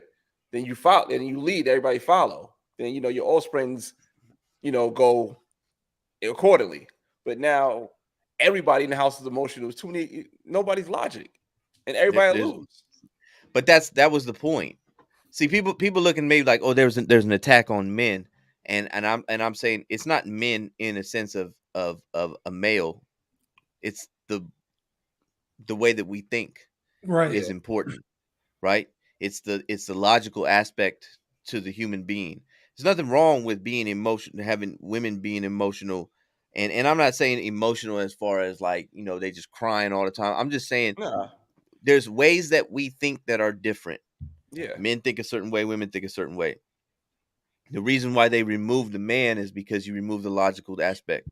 Mm-hmm. This is why emotional people are the easiest people to manipulate. You can always manipulate a person with emotions. We see it happen all the time, especially with this social media, the way that it is now. All you got to do is put certain images in front of you and have it replayed over and over and over again. And then you're gonna get a reaction. And every time those emotional images, they always lead to something that empowers somebody else. Mm-hmm. So I mean, a perfect example: the Democratic Party. You got Stacey Abrams going on stage with Lotto, literally talking about sex and deleting a child at the same time. So you have those images out there. That's what I'm saying. Right. I mean, that's what they always talk, and that's what the whole. When I look at it and you really break it down, and you look at the two different sides politically, and I'm not just talking about Democrat and Republican. I'm just talking about people with conservative values and people with more liberal values. What it really comes down to is a masculine way of thinking and a feminine way of thinking. Right. Yes. The feminine way of thinking. This is why they always say, oh, they don't want to raise, they don't have any empathy, right? They don't have any empathy. And really what that means is you should be sympathetic or empathetic to everything that I do, even if it's debauchery, even if it's wrong. We should still give place to your actions, because I should be empathetic towards you, even when you're doing wrong, right? That's what they do. And that's fine. And I always give this example, like when I was a kid, if I did something wrong at school, my mom would be more quick to take my side. If I said, hey, the teacher yelled at me today. I came home and said, hey, I got in trouble at school, but the teacher did this and teacher did that. My mom is more inclined to be like, well, they shouldn't have done that to you. But my dad was more inclined to be like, but what did you do? Right. See what I'm saying? Because there's accountability there. He was trying to figure out where did this come from? Hold on a second. He'd always tell me that. He said, so you mean to tell me that your teacher just decided today, when they saw you walk through that door, that they were just going to go after you today? That and you did nothing, but it never was like that. It was always, well, I forgot to tell you about this part. You know what I mean? Like, so, but that's the difference between men and women. And in politics, that's what we're seeing. It's a dividing line. There's the masculine way of thinking, and there's a feminine way of thinking. And so the feminine way of thinking is to be empathetic, but empathetic to a point of being so tolerant of everything.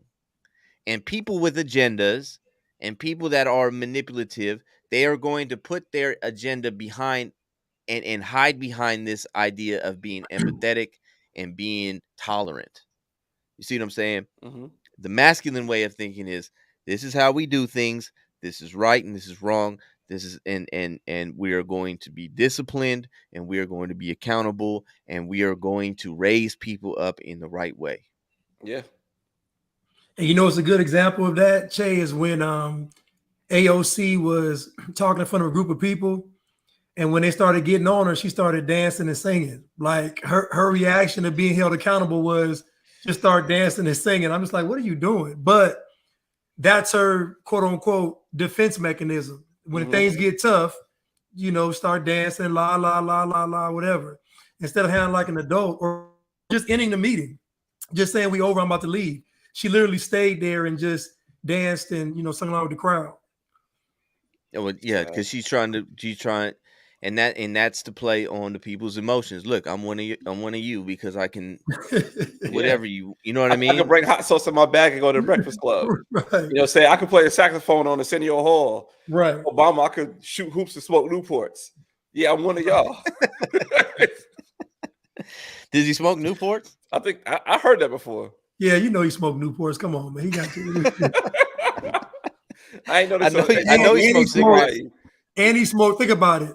Bill Clinton said he didn't inhale, and Obama said, "Yeah, I smoke weed." So it's like a progression, Yeah. Then you got Joe Biden's son doing crack. Yeah, Joe. See, it's a progression. Joe Biden's son's a crackhead. It's crazy. Man, it's I think the bottom line, accountability is needed more than anything. And we look at all these different things we talk about, from the Adam 22s, to the Kanye's, to the Leor Cohens, to Nipsey Hussle. If people don't take a step back and look at themselves, for one, I don't like not doing anything where I can't look at myself, because we always have this talk, and especially the people always talk about having power and power to the people and having, but real power to the individual is being accountable. That's where real power is, right? Real power is in accountability, because once I can sit here and say that, look, I'm not going to worry about what Blanch does to me or what traditions has said to me. I'm only going to worry about what Che does and what Che can do and how Che can fix his life, right? Yeah. I don't care about the police. I don't care about, I'm not saying that these issues don't exist, but what I'm saying is that I need to only worry about what I can control. and try to fix that, because it makes no sense for me to sit here and be crying about everything everybody's doing to me when I don't take the time to fix the things that I can fix for myself. Right. And so once I do that, then I have real power, because once you say it's somebody else's fault, now you've taken the power and you put it in their hands. Now I have to wait for them to sit here and say, okay, I woke up today and I decided to stop oppressing you. Mm-hmm. That's the reality. I woke up today and I decided I'm going to stop oppressing you. So now you're free to do what you want to do. You see what I'm saying? And it's the difference when I say, you know what? Do what you want to do, but I'm going to do what I'm going to do, and I can control what I can control. Yep. Right. And when you think like that, life becomes better for you. It just flows easier. Yeah, like it flows so much easier. I remember one time I was in the backwoods of North Carolina. I forgot what town this was. It was a one hotel town. I'm going to that one hotel to go to sleep. I'm doing 90 trying to get there. Cop pulled me over. I'm like, oh shit. I thought I was about to get killed. Like, it was all the setups that you see on all these videos that come up on Facebook and Instagram that I was gonna be a next hashtag. I thought. So the cop came. He said, yo, what you doing? I said, I'm trying to get to this hotel. He said, where you going? I said, I'm going to the Hilton. He knew that's the one hotel town. He's like, oh, okay. Then we started talking. He let me go because I took the accountability. Like, my bad. I didn't mean to speed. I'm just trying to go to sleep. Yeah. He just let me go. It's like life just much easier like that, in my opinion. You mean he didn't say, what you doing, boy? No, it was cool. He was cool. No, I'm joking. I forgot what I was playing. I probably playing like some. I forgot. It was something ratchet. I was definitely playing some Trick Daddy or something like that while I'm driving down there. Yeah. I mean, that's the reality. I mean, I don't know other way to put it. It's not fancy. You know what I'm saying? And it's not a message, you know, it's not clickbait worthy. You know what I'm saying? Yeah. It's like I should we should make a video of this and just be like, everybody be accountable and watch it get 4 views. You know? 4 views, it's gonna get taken down. It's gonna be copyright strike. Yeah, they're gonna take it down. Yeah. Somebody said something interesting. Young lady said the problem is that men are emotionally unstable. That's why our children are dying. They're emotionally unstable. How y'all feel about that? I think it's some truth to that. I think a lot of times men don't learn how to be men. You know what I'm saying? They just think because I'm a certain age, I'm a man, but they don't take what it takes to become a man. You know what I'm saying? So that should be Beth. You know what I'm saying? So they don't have that process to becoming who that person they want to be. So you got like a grown ass person that's in their 30s saying that I want this woman to submit to me, but you got nothing to submit to. So it's like it takes steps to become a man. And a lot of times a man may not have that man to teach him how to become a man, and that man never learned how to be a man. So you could become an emotional wreck. So I do think there's some truth to that.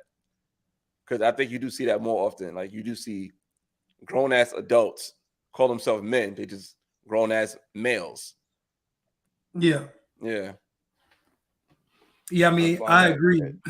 You know, I think it's about a man being mature due through his walk in life versus him just saying I'm mature because I'm an adult, I'm 21 or whatever, or because I have children, I'm automatically a quote unquote father or a man. Yeah, I mean, I agree with the statement. I think a lot of these men out here, I would say above emotional, I would say immature. And maybe immature and emotional kind of go hand in hand, but a lot of men are they're immature. And so their approach to life is almost like that is of like an adolescent, like a teenager kind of, you know, instant gratification. I want it my way, you know, indulge in everything. You know, I want to be able to have sex with no consequence. Just all kind of, you know, behavior from immature men. And I guess it does make the man emotional. Yeah. Well, maturity is based on how well you can handle your emotions. Yeah. You know what I'm saying? Like you're mature because, I mean, you got to think about it like an immature, like a child is immature because when they don't get their way, they get emotional. They want to have a temper tantrum. They want to throw stuff. They want to get mad and yell, do all this type of different things because they're emotional. They don't know how to deal with their emotions. They don't have the understanding of logic, and it goes back to being logical. I can't always get my way. That's the reality. You know what I mean? Not the whole world is not going to submit to me just because I said so. That's not a logical thinking person. A logical thinking person it would understand that. An illogical thinking person thinks that everybody should do what I say because I want it, and that's how it is. Yeah. You know what I'm saying? And so your maturity is based on how well you can deal with your emotions, how well you can handle it. And we have people now that, but I think the problem goes back to like what we were saying, like there's no logical thinking people because the men have become all, emotional and illogical. And then at the same time, we're also teaching people that you can't overcome your problems, that your problems are there. They're always going to be there and they're never leaving. Right. You know what I mean? This is why I believe, and this is my personal opinion, why I believe suicide is so high, why mental health is such an issue today, is because you would be crazy too, and you would drive yourself crazy too if you kept repeating the same mistakes over and over and over again. And right? Because you don't think that you can overcome them. Right. I honestly believe that there are people, we talk about this a lot. I believe that there are people that don't have problems. They don't have mental health issues. They don't have disabilities to a certain extent. I think more so that it becomes easy to say these things. Right. If you guys ever read the book Think and Grow Rich by Napoleon Hill, right? Yeah. He has a part in there where he talks about his son, and they told him that his son would never be able to hear. He couldn't hear, so he would never be able to talk either. And he was born that way. And so they said he just doesn't have, it doesn't, whatever his eardrum is in his ear, it doesn't work. It's so that's just that. He said in the book, he said, I refuse to believe that. He said, so every day I told my son he could hear. Every day I treated him as if he could hear. He goes, when they tried to put him in special classes in school, I refused it. I said, no, he's fine. He said, eventually, I think he was about 10 years old, he started to hear. And then this was written a long time ago, but he was saying that at the time of writing that book, his son could hear now. He was normal. He could talk. Everything was fine. I think that we get to a point in society has come to a point where we tell people certain things and then we believe those things and then we manifest those things. Yep. Right. That's just my personal opinion. If I keep telling myself I'm crazy, if I keep telling myself I'm stupid, then I become stupid. And then because we have such the whole, feminine way of thinking that wants to protect and nurture everything, then if I say that I have a learning disability, then they coddle me all through life because I have a learning disability. And me being the kid, being the child, I start to say, I have a learning disability. I don't have to try. Yeah. I don't have to work hard. I can just fall back on this crutch that they've given to me since I was a little kid, and that's just what it is. I'm not saying everybody. There are people that have real issues, but I think that there's a lot of people that I look at and I'd be like, there's nothing wrong with you. Yeah. You told yourself that, and you've relied on that excuse for your whole life, and that's the excuse that you're gonna ride with. I know somebody who she was told she had asthma for most of her life, and after a while, she said, I'm not subscribing to that no more. And she started changing her ways and becoming healthy. They told her she can't run, she can't swim. She started running, she started swimming, she started working out. She don't have asthma no more. Like, she unsubscribed to that, and mentally, then after that, she did what she had to do physically to become that person she wanted to be. And I was like, damn, like she did it right in front of my face. I was like, oh, that's impressive. They see that you could go through that. And to go back to what you said, like with accountability, you know what I'm saying? Like what's going on in LA, look at Russell Westbrook. Your man shot from 0 for 11 and said I had a solid game. He said I had a solid game. Like nobody over there. Like, and he trying to fight fans. You see that? He trying to fight, yeah. So somebody is calling him out. He want to fight them, but he want to shoot 0 for 11. Like, come on. But look how soft we are. Charles Barkley gets on TV and says, y'all going too hard at Russell. Enough's enough is too much. Kevin Durant says, enough's enough. So it's almost like just the mere fact that he's being held accountable, it's almost like it's irritating to even hear that he didn't work on his game. Yeah. You can think about it. If you go 0 for 11 in your jump shot, you didn't work on your jump shot. Let's be honest. Like you're not a person that shoots regularly is not going 0 for 11. You mean not one shot? Come on. All So three of us could do that right now. right.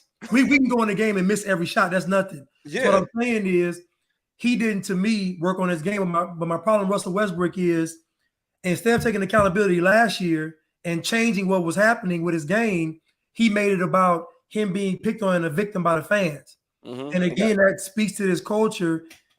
But also, I saw him with a dress on. So he had a dress on. He wanted to fight the fans. It all goes into this toxic femininity. He's a feminist now. And now you had, not to cut you off, Reggie Miller during the game was like, how could he perform in this toxic environment? I mean, like this is sports, man. Yeah. Come on. Nah, that's just crazy, yo. This shit's crazy. I saw dang, Che's gone again. I'll give you another example too of sports. What's his name? Kyler Murray. Kyler Murray they said Kyler Murray, all he wanted to do is play Fortnite, right? And they put in his contract, you have to study. Here come all the talker heads. Oh, it's racist that you want to make this man study, put in his contract. They said it was racist? They said it was racist because he's a black NFL quarterback. What white NFL quarterback got this stipulation in his contract? And what the Cardinals do? They pulled it out. Now look how the Cardinals are playing. See what I'm saying? Like, hold on. Please don't tell me they said it was racist because his contract said he had to study the playbook. Yes. Yeah, you didn't. I think it was. I want to say Ryan Clark. Yeah, Ryan Clark was definitely leading the charge on that talking point, saying that it's racist that they put that stipulation in his contract because this man want to play video games all day. Listen, they didn't put that in his contract for no reason, man. No, they know. But he still got the contract without that stipulation. He doesn't study the playbook, obviously. Yeah. Like, that's why they put it in there. It's not because of he doesn't study the playbook. What are we talking about? You a 5'9" quarterback, you got to study the playbook. Yeah. I mean, but I don't. Yeah, I heard that. I heard them say that they was like, oh, they don't do that to. That's the problem with being a black quarterback. You're always questioned. But I mean, they don't put that in Lamar Jackson's contract. They didn't put it in Mahomes' contract. They didn't put it in Dak Prescott. Nobody. It's his. It's his alone. Why can't it be him alone? Why had to be a black thing? Why can't it be? I'm going to tell you this. It's bad. They didn't even put that in Jameis Winston's contract. Right. Yeah. He can't even see. Like he can't even see. Man, I'm just saying, man. No, that's crazy, man. Come on, man. Yeah, but like I said, the accountability is not there. I saw Andrew Tate was on Piers Morgan's show, and they were talking about depression. And Andrew Tate said, I don't believe in depression. He said, I believe that people think they're depressed. He said, I don't actually believe it's some kind of medical thing that makes you depressed. And so Piers Morgan was like, they going back and forth. Like, it's not. But Andrew Tate brought up a good point, and he said to him, it's because most guys aren't actually doing anything. They're sitting around and not actually being active in their lives. They're not taking accountability for what is going on. So he was like, man, go to the gym. He said, go to the gym, work out, get some results, and tell me if you're going to be depressed. He was like, start doing stuff. And I get it. There may be folks that are depressed, but to me, his point was a lot of this stuff is just mindset. Right. Like Che mentioned, you're thinking there's no hope in your life. So you start adopting no hope thoughts and no hope behavior. And next thing you know, you're in this cycle of, I can't get out. I'm doing this wrong and this is happening. So but Piers Morgan obviously is going to take we got to coddle the depressed, and we got to, Yeah. But that narrative, listen, you got to remember something, right? There are people just like we talked about today with the hip hop and everything like that, right? There are people that are going to work against that agenda because we solve depression with pills. We solve depression with psychologists that get paid hundreds of thousands of dollars a year. We solve these problems in ways that benefit other people. If people just did what you just said, Blanch, right? Go to the gym. Why do I need Pfizer?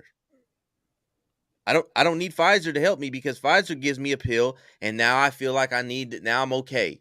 Yeah. Or stop Now I'm eating not depressed. low vibrational foods. Stop eating everything out the microwave. Cook something. Turn your stove on. Turn your oven on.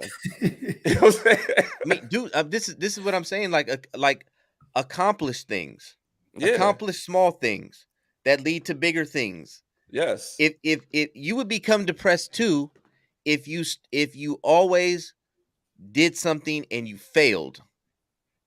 If you always did something, everything you did, you failed. You failed, you failed, you failed. Right? You would become depressed. Right. That would lead to depression. You know what I mean? And so what people do is they run to drugs, they run to the pharmaceutical companies, and these people like Piers Morgan, he's not going to champion that idea. This is one of the reasons why they don't like Joe Rogan is because he talks about doing something. Especially as men, like we have this natural desire within us to conquer, to go out there and to build things, to go out there and to create and build empires and civilizations and provide and protect and do these things. Yeah. But now people sit on and they sit on their computer all day, or they sit there playing PlayStation all day long, right? That's what they do. And what happens? You accomplish things. You play Call of Duty all day long, you accomplish something. You get to the next level. You buy this gun, you buy this, you buy that, right? You have all these different things, and then you get this false sense of security because you accomplished something in Call of Duty. Yeah. But instead of actually going out there and doing something. No, I'm being honest. This is how people really think. Right. You know, I know somebody. That's why I'm laughing. Yeah, they feel like they've accomplished something because they play video games, and that satisfies that urge to go out there and to actually do something. I don't have to. I just did it on a video game. That's why I don't play them. Like, for real. I can't because they get it because I don't play that many video games. If I do, I'll play Madden, but then if I do play Madden, I'll be wanting to play a season. Like, you know what I mean? And the next thing you know, you like, I got a whole career that exists on this game. Hey, I didn't like it. I know for real because I hadn't played it in so long. I used to play when I was younger, and then I started playing it because I got an Xbox and I started playing it, and I was like getting to the point where I was like laying in bed at night thinking like, hey, I gotta play this team tomorrow. And I'll be like, no, I'm not. I'm not playing nobody. Like, this is a game. This is a video game. Like, we don't play the Dolphins tomorrow. Oh man, it's crazy. There's a comment here and it says, as a psychologist, most people come to therapy because of poor choices and no accountability. Oh, you put it up there. Oh, hold up. Yeah, I mean, that's reality, in my opinion. That's how I see it. Yeah. You're gonna be depressed. You're gonna be depressed if you keep making the wrong choice. Right. You know, I work with guys. I do this the prison reentry program. I'm around guys who are addicts, and they're constantly going in and out of prison. They're constantly going from being on drugs to not being on drugs. You know what I'm saying? And when we talk, a lot of them, they'll be like, you know, we take it one day at a time. We take it one day at a time. And I'll be like, man, look, man, this is easy.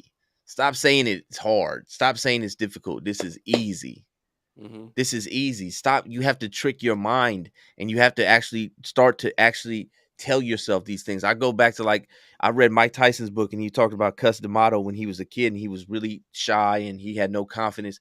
But he said Cus used to sit there in his room while he was falling asleep and tell him, you were the greatest fighter ever. You're gonna be the best. Nobody can mess with you. Nobody can see you. That the little rants Mike used to go on saying stuff like that. He got that from Cus D'Amato. Cus D'Amato used to put that in his brain. And to the point where he started to believe it. And then he actually went and did it. Like, that's what I believe, like, you can really do that. You know what I mean? Like, but we live in a society that wants you just to fall off and just everything is not your fault. It's somebody else's fault. And we all got to sit around and wait for the system to act. Yeah. Like, what's the book called? The Power of Thinking Big or something like that. Like, I forgot the name of the book. I got it behind me and I don't know the author name, but yeah, like The Power of Thinking Big. And once you start thinking like that, you start becoming that, and it's like that becomes your reality. So it's definitely there. Like, it's all in the mind before it's in the actions. And once you put it in the actions, and everything just flow like the waterfall. It all starts in the mind, man. Yeah. But I'm getting tired of this thing keep going out. We've been on for like 2 hours. Yeah, man. It's starting to get on my nerves. Yo, Chef, we gotta do every Monday for you. Every Monday. Hey, I'm claiming it for you. I see your you know, subscribers. because you about to be 1K, Shay. You killing it. hey man, we trying. Yeah. 1K. I don't know, man. 1K. That's your rap day, Shay. I'm about to go on no jumper. Hey, put me on no jumper. 1K Che. You want little in front of it, or you want big 1K? Which way you want? Big 1K Shay? Young 1K Shay. Young 1K Shay. No, I want to be what did dude say? Not Twinkle. Little Twinkle. Twinkle 1K in the eye, Che. Yeah. Man, you know, yeah, no, I want to do it like that. I just be, man, I'm telling you, man, I'll be on there all the time. I just be working, and I gotta work 2 jobs. So I'm like, it's California, man. It's crazy. Like, yeah, we can't even get good. We don't have good. We got people walking around naked, using the bathroom everywhere they can. The Wi-Fi keep going out. They want us to be up in here 90 degrees with no air conditioner on, and you got to work 2 jobs. The wildfires. The wildfires. Yo, that scared the hell out of me when I was in LA. I said, "Oh hell no, nah, I'm not used to that." The mysterious wildfires. Yeah. Hey, tell people to drop something on that Cash App, and I'll be here every Monday. All right. Y'all heard it. Send some money to the Cash App. Yeah, it was a good show. I think. How many people got here? Like 32. Everybody put $10. That's $320. That could pay him his Wi-Fi that he got upgraded to get his better route. No, I'm not going out like that, man. It ain't. Y'all, ain't nothing money can fix. This is the Boost Mobile / Cricket Fund. Donate $10 and up to Che. Yeah, you know what's bad? Shay got to go to like the liquor store to pay for his cable bill. Yeah. Hey, it's getting real out here. I'm trying to tell you. But look, hey, but for real though, I am taking donations. I am taking donations for the program I got going on for real. Shout out to you for that. That's big. Yeah, we went down there. I got to go down there Friday and finish it up, and we got the paint. We painted the room. And it was bad, but we was having the classes. We did 8 weeks in there. We didn't have no air conditioner or nothing. Right? Did you go live with it? Did you go live? On Saturday I did, yeah. You did, yeah, man. I had a lot going on. Yeah, I went live a few times, and I missed we were out. showing. Did you put on your page or no? I think I got a couple on there. Yeah. Okay, on my Instagram. I think Okay. I put a couple other videos up there, and yeah, man, we were out there. I had a couple guys that came from the halfway house that came and helped. My pops was out there helping too, so we was out there painting, kind of get the class. I got these posters, man. Man, I wish I would have brought them because my wife got a couple of them. She had made some posters, and they got like, you know how they got the ones that say like hustle, and then they have like a little like saying this is in success, all these different things. We put them up. They're black and white, and I'm trying to make the walls like a dark gray. We got some plants that are gonna go up in there. She's a decorator, right? My wife, she's a decorator. So she got plans. Blanch been over here before when he came out here to LA. He didn't visit the house and had the salmon and everything like that. So, but you know, she's a decorator, so she put together a good concept. So I'm trying to get some furniture up in there.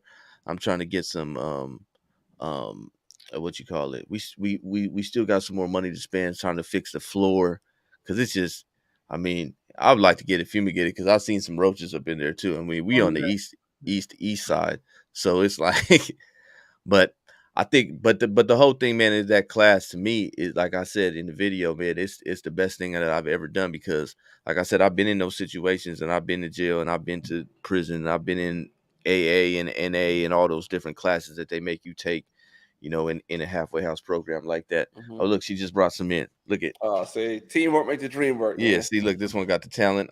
It's a big one. Right. Yeah, and this one got success. I don't know if you can see it. We'll say the predictable result of hard work, patience, sacrifice, and learning to put into practice every day. That's fire. So we got these type of things that we put them up in the room. So if you give a donation, I think I put the link in the description where you can donate to the GoFundMe. If you don't like to use GoFundMe, because some people don't, I got a Cash App. If you don't like that, you could email me, DM me, whatever. I'll respond. We try to get it there, but that's what we're trying to do, man. And we got we did an 8-week cycle. It was still in the pilot program, and I'm gonna do another 8-week cycle starting Saturday.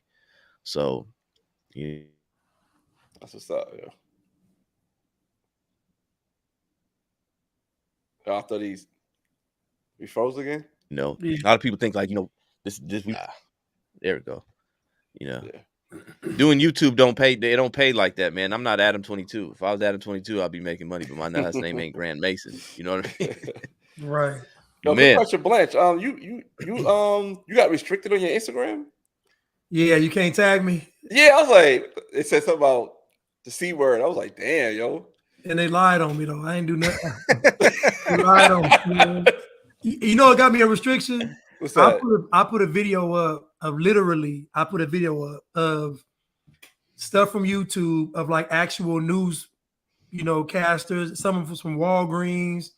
It was like 3 different sources that were like actually on YouTube, and they were talking about the C and the menstrual cycles and stuff. I just literally put the stuff up in the video. I didn't even say anything about it, and they gonna hit me with the misinformation. I'm like, how? These are the people y'all talking to. Like, it's not me, it's Walgreens. What are we doing? But yeah. So yeah. Instagram's a mess, man. They about to demonetize me because I posted a video of that Meg Thee Stallion and Hillary Clinton talk about WAP. And they demonetized me for like a month and a half. I posted the same video. Like, they just randomly doing stupid stuff. Yeah. They gave me misinformation when Joe Biden, I think he like grabbed some kid by the mouth and kissed him on top of the head. They said misinformation. I said, I didn't even say nothing. But yeah, man, it's ridiculous. All right, man. I appreciate you guys coming on, man. Thanks for the conversation. No problem. Man, the wee hours of the night too. Man, oh yeah, you got my bad. I forget you guys way over there. Don't let the LA hat fool you. I thought you was in LA till I remembered you had said Atlanta. So I was yeah. Oh no, my camera froze again. There. At least it froze on that picture. Hey, I didn't want to get into I didn't want to get it because I know I've been in this conversation with Blanch before when they talk about Atlanta and what the things that are going on in it. Man, listen, Shay. Hey, we did a live one time, Blanch. What old girl said it was like 90%. 90% gay. You know how insane that is. Come on, man. 90%. Nah, I don't think it's that bad, but I know it's kind of crazy out here. Listen, it ain't 90%, man. I say more like, you think 15%? Think it's more than that? What, gay dudes? Yeah. I don't know. I live by a gay bar, so I'll be saying a lot over here, yo. I'll be like, yo, y'all, wow, man. Oh my God. Man, that's crazy. I've been seeing a lot. I've seen a lot. I mean, I do too. Maybe 20%. Maybe 20% is a lot, though. Like, that's a lot. 20% of population. That's a lot. I wouldn't be surprised it's higher. I'll think like 50, to be honest. Dude, you know how insane 50 is? That means every other dude is. Yes, that's what I'm saying.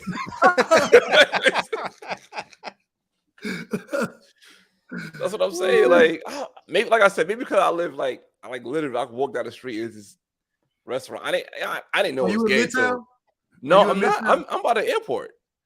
I know better than go to I know better to go by Midtown. Midtown, nah. Hey, Che, if you come to Atlanta, there's like a section of town where like the crosswalks are like rainbows, and it's just like it's out of control. Midtown. I lock my doors. I lock my doors in Midtown. Right.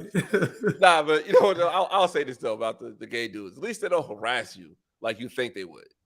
Nah, yeah, they don't. They don't, because there's so many of them out here. They don't need to harass you. Yeah, You I mean, right. what would be the point, right? Yeah. It's like, why go over there? They all over there. What, you know? Yeah. But man, But I'll tell you a quick Look. story about the spot by me, man. oh, that's Bree Bree. Look at Bree Bree. 80% of black men in Atlanta are gay. 80%. You know how crazy that's? 80%. There's a lot of gay dudes in Atlanta, though, man. a lot. But I'm a like, lot of gay dudes in Atlanta, man. Like, y'all talking about 50%? That's a lot. that's a lot. I mean, I don't know, man. Like, we have they have parades out here, and it's a They be lot of having like gay pride every other month down here though. Like it's always a gay event. Like, it's crazy. Yeah. I mean, I don't know. But like I said, at least they have respect. They don't try to, what is it? Convince you to go to their side. They be like, all right, you ain't with it, you ain't with it. That's why I respect that much. And they cool. No real beef. They're like, all right, whatever. I don't care. Look at all the women talking about that's what I heard. Well, y'all funny. All the women co-signing that. One of the many reasons I left Atlanta. Look, all the women, they co-signing that for real. They co-signing that. I mean, all right, man. Let's keep freezing up, man. So I'm done with this. Yeah. I'm done. I appreciate you guys coming on, man. All right, y'all. We'll do this again. All right. Appreciate both of you. Hey, but before you go, let them know where they can reach you guys at. Go ahead, Blanch. All right. Y'all can reach me at He Is Blanchard on Instagram. He Is Blanchard on YouTube. He Is Blanchard on Twitter. He Is Free Blanch on TikTok.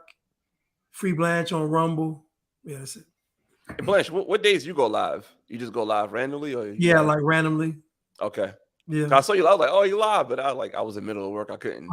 Really tune in like I wanted to. But myself, Broken Traditions. Saying type that in, you'll see me pop up on YouTube, Twitter, TikTok, Instagram. I'm on Fanbase, but I'm not on Fanbase. What else? I go live every Wednesday at 8:45 p.m. Eastern Standard Time. So I do my live every week. And I'm gonna start something new this week. So Thursday I'm gonna go live at 9:30 a.m. just for the people who work at home or just work. Yeah, I'm gonna do something for that. But yeah, we'll tap in with you, man. I appreciate you guys coming on. Also, I put the links in the description so you guys are, I think, for your Twitter and your Instagram and YouTube channel. Okay, so I appreciate that. You guys can go ahead and subscribe to their YouTube channel. Go ahead and follow them on all them different platforms. And I appreciate you guys coming on, man, for the conversation. It's always good to talk to both of you, man. I appreciate it, especially, man, because there's so many weirdo stuff going on out there. Mm-hmm. It's good to have regular conversations, man, about people that know how to think. But I appreciate that. All right, man. All right. You guys have a good one. All right, take care. Yeah. Man, thank you guys for coming on for the No Spoon Podcast. My name is Che. We talk about... Sorry about the issues we were having with all the freezing and all that kind of, it happens, man. It happens, but we work through it. Like I said, I got the program going on. I meant to play a clip, but it's getting late. But if you go to my YouTube channel, there is a let me see if I can pull it up real quick so you guys can see the at least see the what it looks like, the thumbnail. But go ahead and watch it. It's on there. I don't see the thumbnail, but anyways, go ahead and watch. There's a video that I got for the program that I'll be doing that I was talking about, the prisoner reentry program. There's a whole video on there. You can see it. It's called Men's Prisoner Reentry Program. Go ahead and watch it, and donate if you can, man, because we're really doing some good things, and we're out there every Saturday working, trying to help these guys get their mind right, get back into society. And so basically we don't have to live in this craziness. We're trying to change the culture by changing the values. And so we're doing it one person at a time. And these classes are, man, like I said, it's some of the best things I've been a part of. I was incarcerated for 15 years. Now to come out here and work with people that are getting out and try to help them back into the situation, get into a better situation, man, it's a blessing. So if you can, there's a GoFundMe link I got in the description. You can also go to my link tree. It's also in the description where there's a Cash App there. Donate so we can make this a better situation for everybody, man. And we just trying to help. I mean, like, a lot of people just sit here on YouTube, and I like doing this YouTube channel, but there's also a lot of work to be done that's outside of here, and that's what we're trying to do. So I appreciate you guys for tapping in today. Thank you to our guests, Broken Traditions and Blanch. We'll be back hopefully next week. We'll see. I'll let you guys know. Stay posted. You can also watch that video also on my Instagram. If you go to my Instagram, it's the pinned post on my Instagram, so you can watch it there. But I appreciate you guys for tapping in. Subscribe to the channel, like this video, share it with as many people as possible, and let's get some more stuff, and let's put these values out here that we trying to get to the people, man. Till then, my name is Jay. This is the No Spoon Podcast.